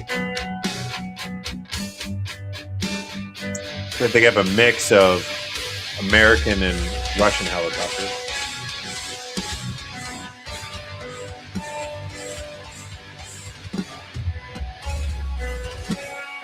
Okay, let's go back. I think I spotted, it's a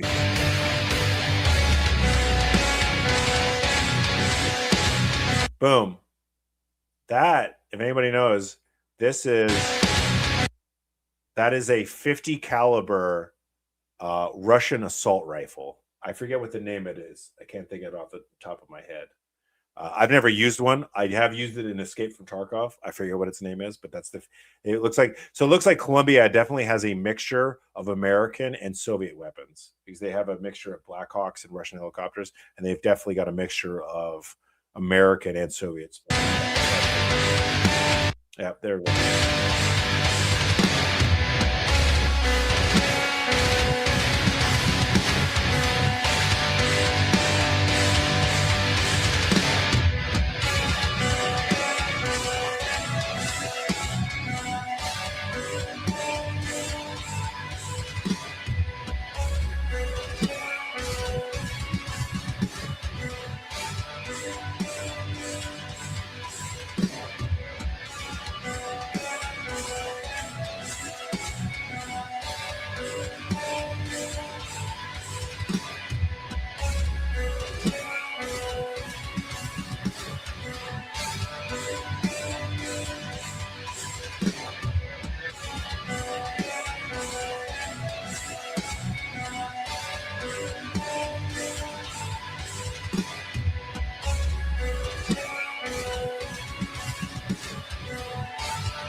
Oh man, look at those helicopters. That look legit.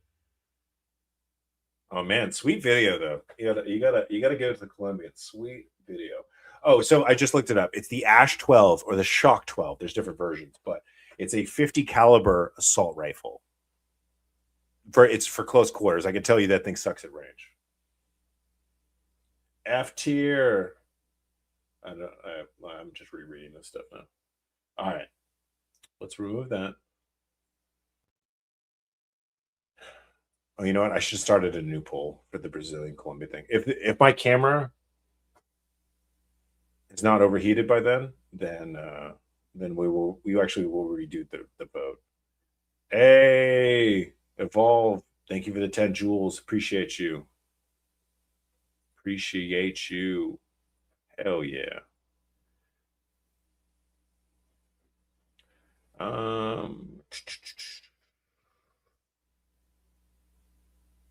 How do non-infantry rangers generally compare to airborne? Wait, I'm sorry. How do non-infantry rangers generally compare to airborne infantry grunts tactically? What do you mean by non-infantry rangers? Because are you talking? Because rangers are infantry. Are you talking about? I'm not sure exactly what you mean by that. Yeah, I don't think there's such a thing. There's no such thing as a non-infantry ranger because rangers they're like elite infantry.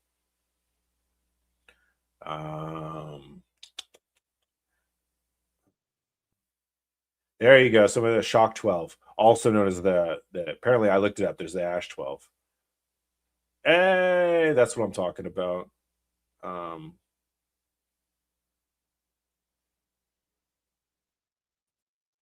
Why is the one Navy SEAL saying you were fired on Instagram comments? I think his name is Andrew Arabito. Because, well, because I was involved in a situation where somebody tried to fire me, but then a commander, instead that squadron command sergeant major, who I filed an IG complaint again, and then I found out that there were 6 other IG complaints against him. He actually ended up getting fired a week later. So I was then vindicated, and I continued to serve in the unit. And then I decided to leave probably about a year and a half later to go to flight school.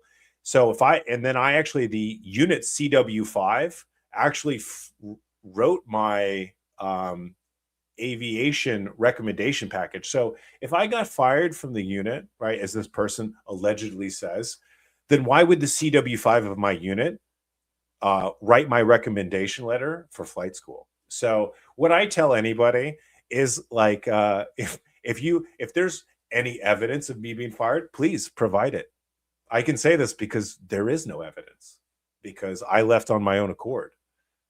After this whole thing went soup. But the dude who tried to fire me, he got fired instead and he actually got in his personal file.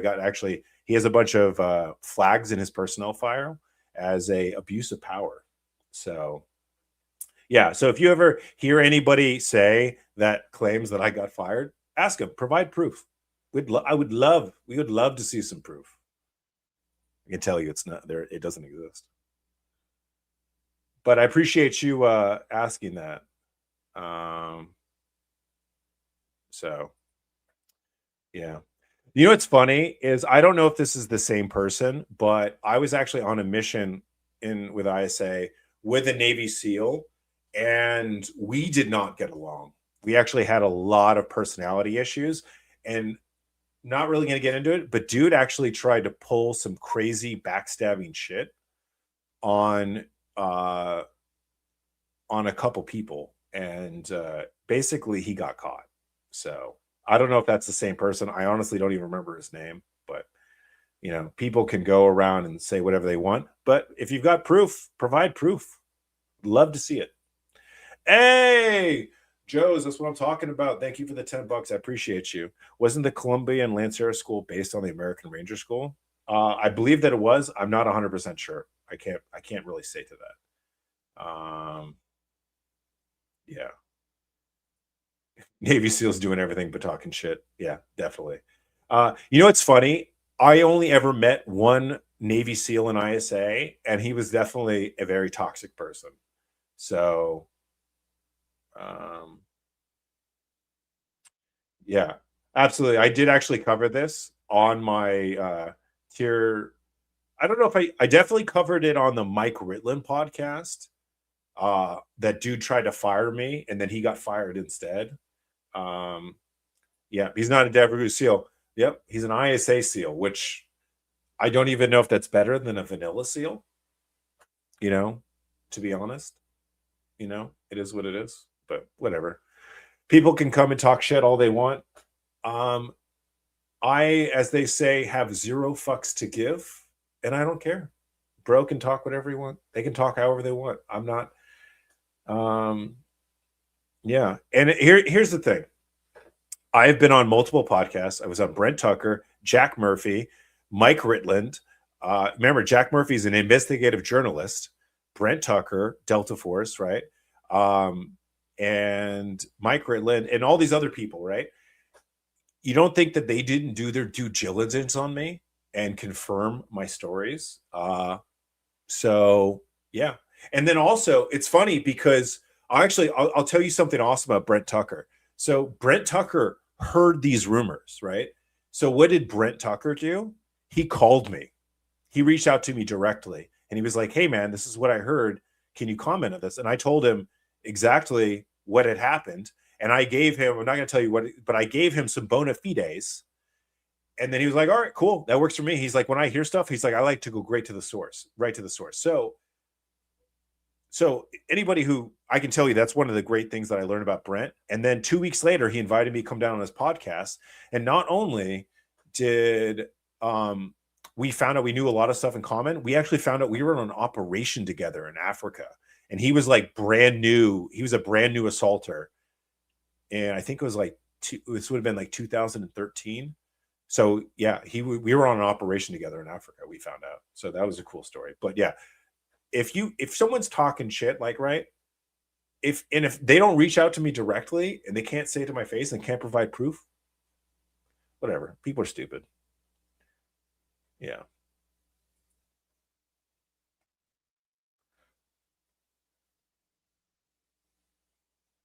Exactly. Best revenge is living well. Well said, my brother. Well said. We're gonna start that shit. Look at that. That's absolutely. Do you think CAG needs special forces recruitment because it's a direct action force that needs rangers? I'm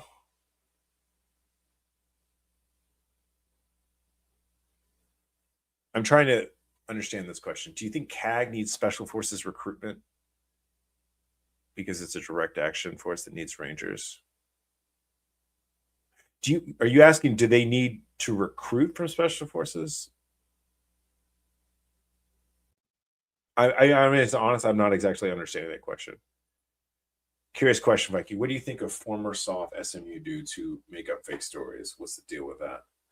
Look, I think that people like let's take the whole Tim Kennedy situation because he's confirmed, right? He's confirmed that he was telling fish stories, that he exaggerated a bunch of things. Look, just be honest about what you did, right?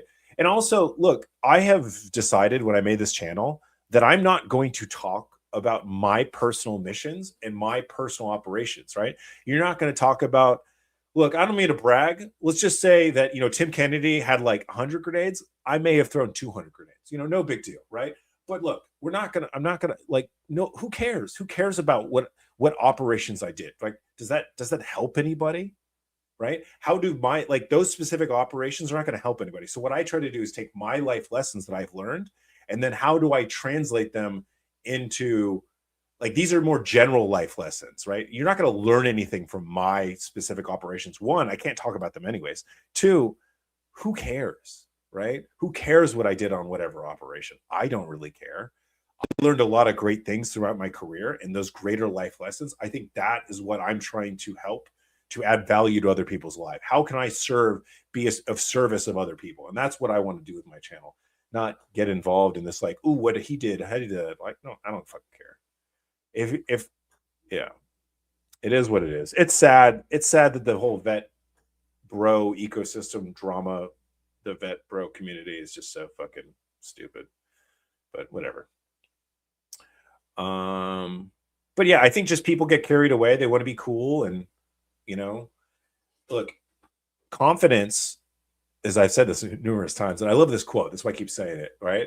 Confidence is not if you have true confidence, you don't need to tell fish stories. You don't need to tell how awesome you are, right?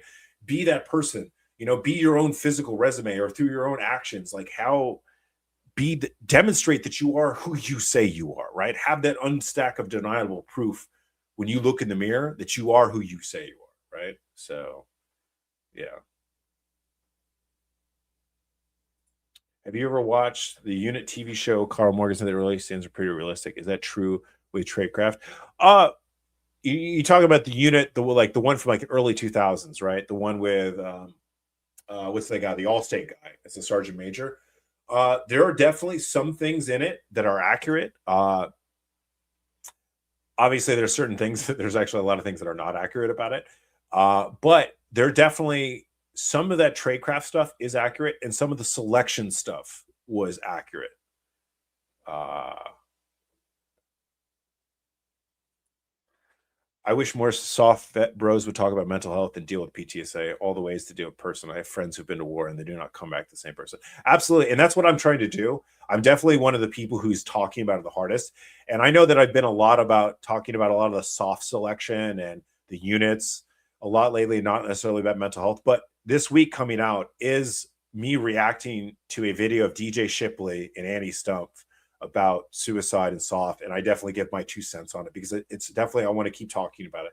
And everybody who will allow me, I'll talk about my story because I made a plan to commit suicide as well. We like you because you're straightforward, unlike when motherfuckers say I served in Army Special Operations, kind of like Brent when he said, yeah, I was in Delta. Yeah. And honestly, when I first came out, I didn't even say what unit I was in. I was just saying I was an Army Tier 1 unit because I actually didn't know if I could say ISA or TFO. But it wasn't until I actually got investigated. And so here's the other thing, right? If anybody's you hear anybody's oh, he got fired, all these things like that. I literally, while I was still in the military, I got investigated by Army Criminal Investigative Division, which was being sent by my former unit, right? They actually empowered them to do it. And I had a conversation with the investigators, right? So if I was lying about, let's just say that someone was claiming, because I've heard this, someone's oh, he wasn't an operator, he was support, right? One, if I lied about any of that stuff, because trust me, they were trying to charge me with something, they would have done it, right? But I got investigated and I got cleared. So, if they could have done it, they would have done it, right? It's so stupid. People are dumb,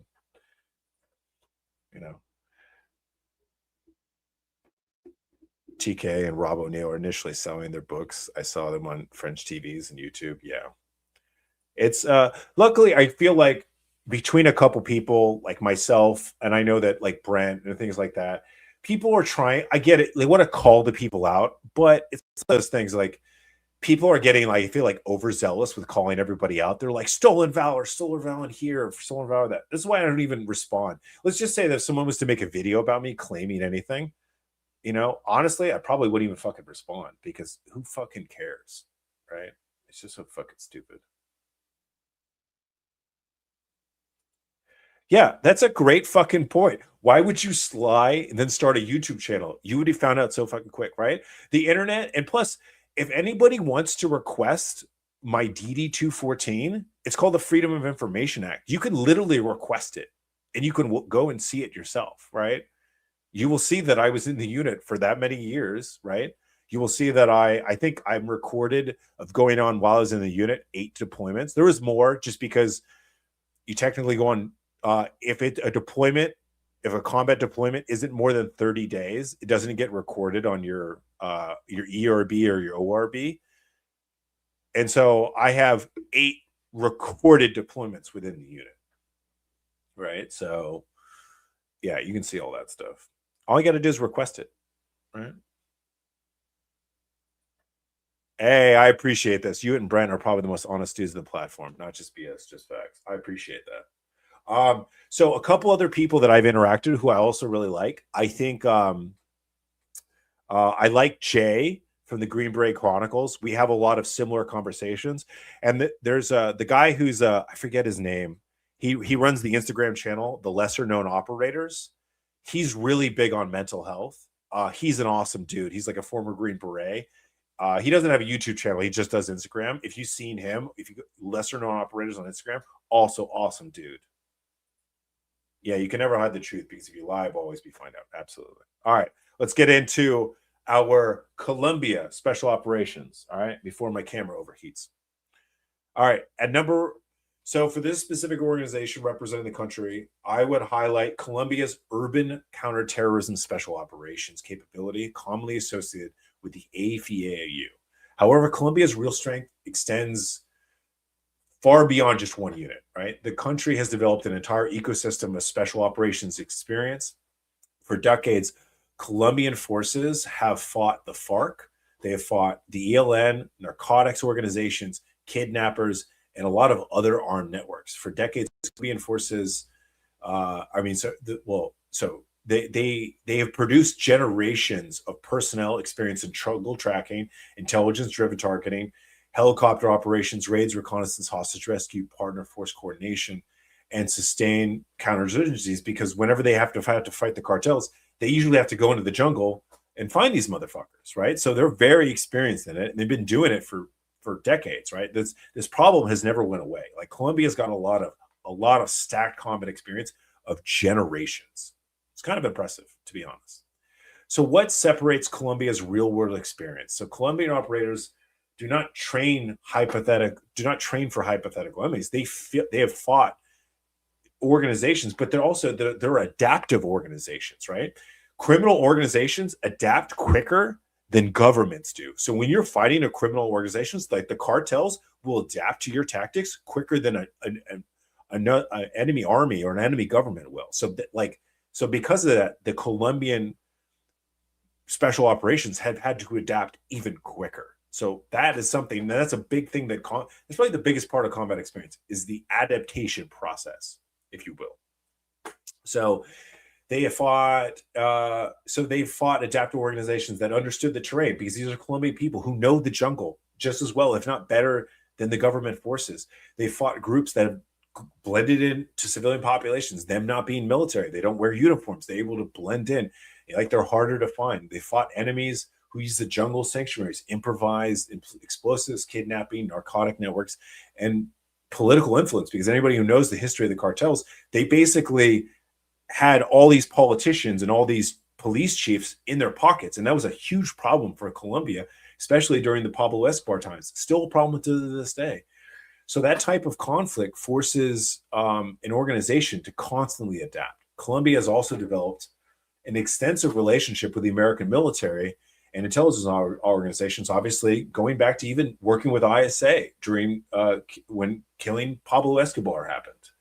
And that was, and that we have constantly, anybody who understands 7th Special Forces Group, one of the things that you do constantly in 7th Special Forces Group is you go to Colombia. You work with Colombians all the time. We have Green Berets in Colombia all the time. We also have Tier 1 units, I can tell you, in Colombia. We also have a CIA, DEA, a lot of intelligence assets are in Colombia. So the Colombians get to work with us probably more than any Central or South American country, probably even more than Mexico. That's coming up, where Mexico's kind of getting up there to join Colombia and how much they've worked with us. But definitely in this part of the world, I don't think anybody's worked with us as much as Colombia has. So that says a lot. That goes in a lot to what they've got going on and helps them to shape them into better stuff that's going on. However, it would be wrong to say Colombian capability came only from the United States. All right. Colombian operators developed their own lessons through years of combat inside their own country, right? So they have the Lancero influence. Colombia's Lancero tradition is another part of its military culture. The Lancero course is not an operational unit. It is a demanding leadership and jungle warfare course. It has helped develop generations of Colombian military leaders to understand small unit groups, fieldcraft jungle, movement, and counterinsurgency. And so it has developed to be one of the most proficient special operations in jungle warfare. And that culture contributes to the broader quality of just the overall Colombian Special Operations Force. So Colombia's biggest strength is their combat experience, right? They have, and obviously in the second is their operational tempo, because they are constantly doing operations and it has not stopped for decades. And because of, we have helped them and we've been alongside them, their other strength is intelligence-driven targeting, because we taught them how to do that. That has been a huge part of how they fight the cartels. And that's how, how they help kill Pablo Escobar, by helping them, and then because they have to go to all these places in the jungle, they have instituted a lot of rotary wing assets, and they've gotten really good in their rotary wing aviation capabilities. And they're probably one of their biggest strengths is their longstanding partnership with American Special Operations Forces and American intelligence operations.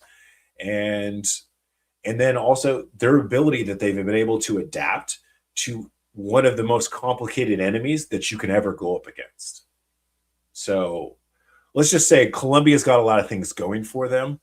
And definitely them and Brazil, probably the only two that are probably going to rank decently high on this list compared to some of the American special operations, if you will.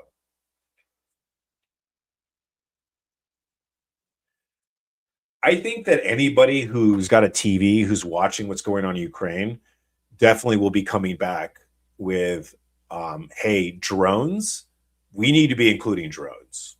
So, yeah. Rack Shadow, are corruption rumors true, Joe? Corruption rumors concerning what? Oh, under the cartel thumbs?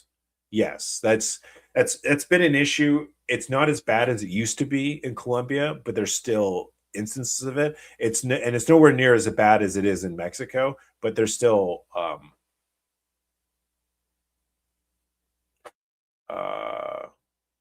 yeah. So there's definitely been people who have trained. There's definitely been former American special operations who have trained cartels and other things like that. That's definitely happened. Yeah, there's just recently, what is that former Air Force pilot or Navy aviator, I forget which branch he flew for. He was like an American fighter pilot who was training Chinese fighter pilots, and he just got arrested.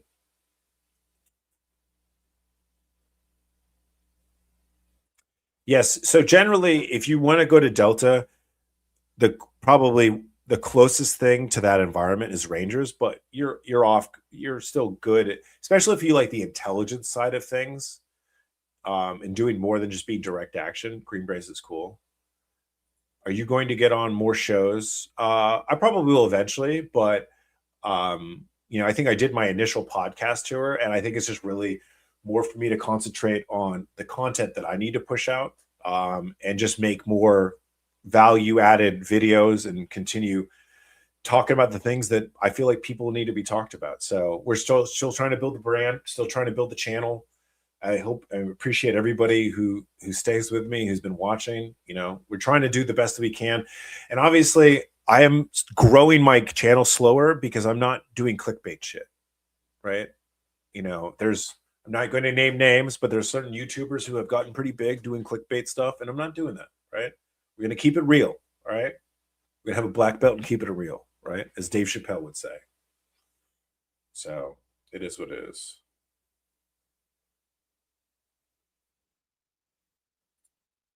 Hey, Viking, do you know if those Cuban SF bodyguards, Maduro or Tier 1, obviously third world equivalent, is Cuban intel?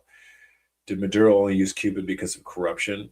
To be honest, I actually don't know the answer to this question. I have heard things about this, but I don't know. So there's a different couple schools of thought about this, about using foreign, right?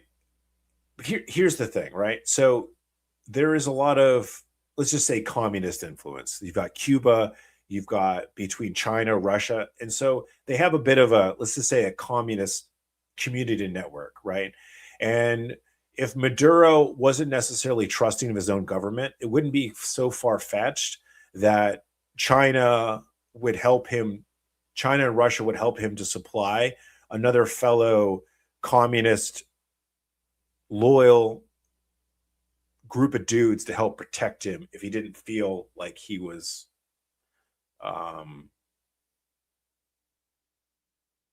yeah, so that could definitely be a scenario that I could still TFO official nickname was the Mexican Mafia because their initial members were Hispanic. That's what other TFO mentioned. Well, I can tell you that the Mexican Mafia or the Spanish Mafia still exists within ISA, right? There is, I won't go too much into it. Let's just say that there are regional detachments, or no, there's regional troops within the squadrons. And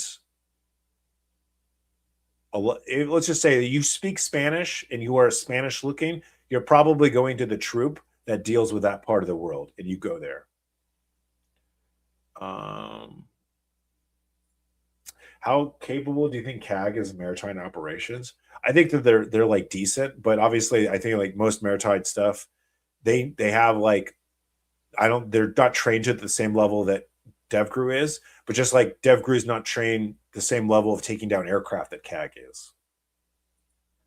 I know that you've talked about ISA from seemingly listens, but I was wondering, what do Army officers do in ISA? Are they intel handlers or are they just normal people pushers? All right, so I'll tell you what goes on in Delta and ISA as far as officers. Same thing kind of for DevGru as well. So in the Tier 1 units, pretty much vast majority of all operations are done by enlisted. The officers there are basically, they're your administrative support. There are situations where officers do go on operations in certain situations, and you have some forward like troop commanders and things like that. But generally, especially in ISA, all the operations are done by the enlisted. And actually, there was a time in ISA where ISA didn't have any officers. And then let's just say they may have stepped over the bounds, and Congress believed that ISA needed some adult supervision. So they actually made ISA get officers. So there was a time when ISA was like a rogue commando assassination unit with no left and right limits. And even Delta Force and CIA were like complaining that they needed to be put in check. And let's just say they eventually did, and they got adult supervision in the form of officers. And they also got their what they could do as an organization limited to a certain level. So yeah. So officers generally don't run operations. It's almost completely enlisted. So they're more of like administrative. They definitely do things on the intelligence side of things. But a lot of it's either intelligence or administrative roles. if like mostly, right? There are a few exceptions in certain situations. All right. So what are you? All right. Actually, let's do this real quick. Actually, let me. Oh crap! Hold on 1 second. 1 second. I gotta fix something. We're fixing something.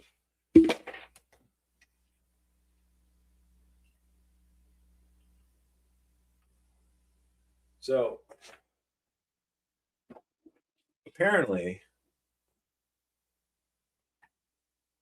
I think I just defocused my camera.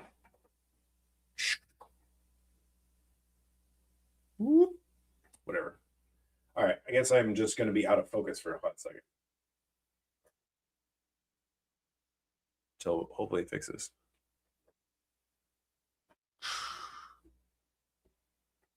Whatever. Okay. All right. We're going to do this before. Because apparently, I thought it was a good idea, but we are going like 2 hours. The fact that we have not overheated yet is impressive because last time we overheated an hour and 15 minutes, but we are going to run out of battery soon. So I'm not going to be able to finish this list. All right. We are going to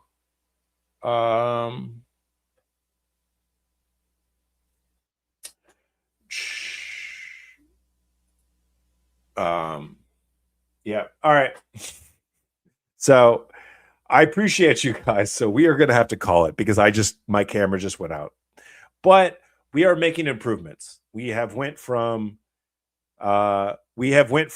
extended our hour and 15 minutes. We are at 45 minutes the first time. We are at an hour and 15 minutes. We just made it to 2 hours and 20 minutes. So obviously we're making progress. I appreciate you guys. We're going to end the stream there, but we are going to pick back up on Friday, and we will do Chile and Peru. So I appreciate you guys. Thank you for everything. Thank you for all the comments. Thank you for everything. I appreciate you guys. And then we're going to keep this going, and I will see you guys Friday. I'll talk to you guys later.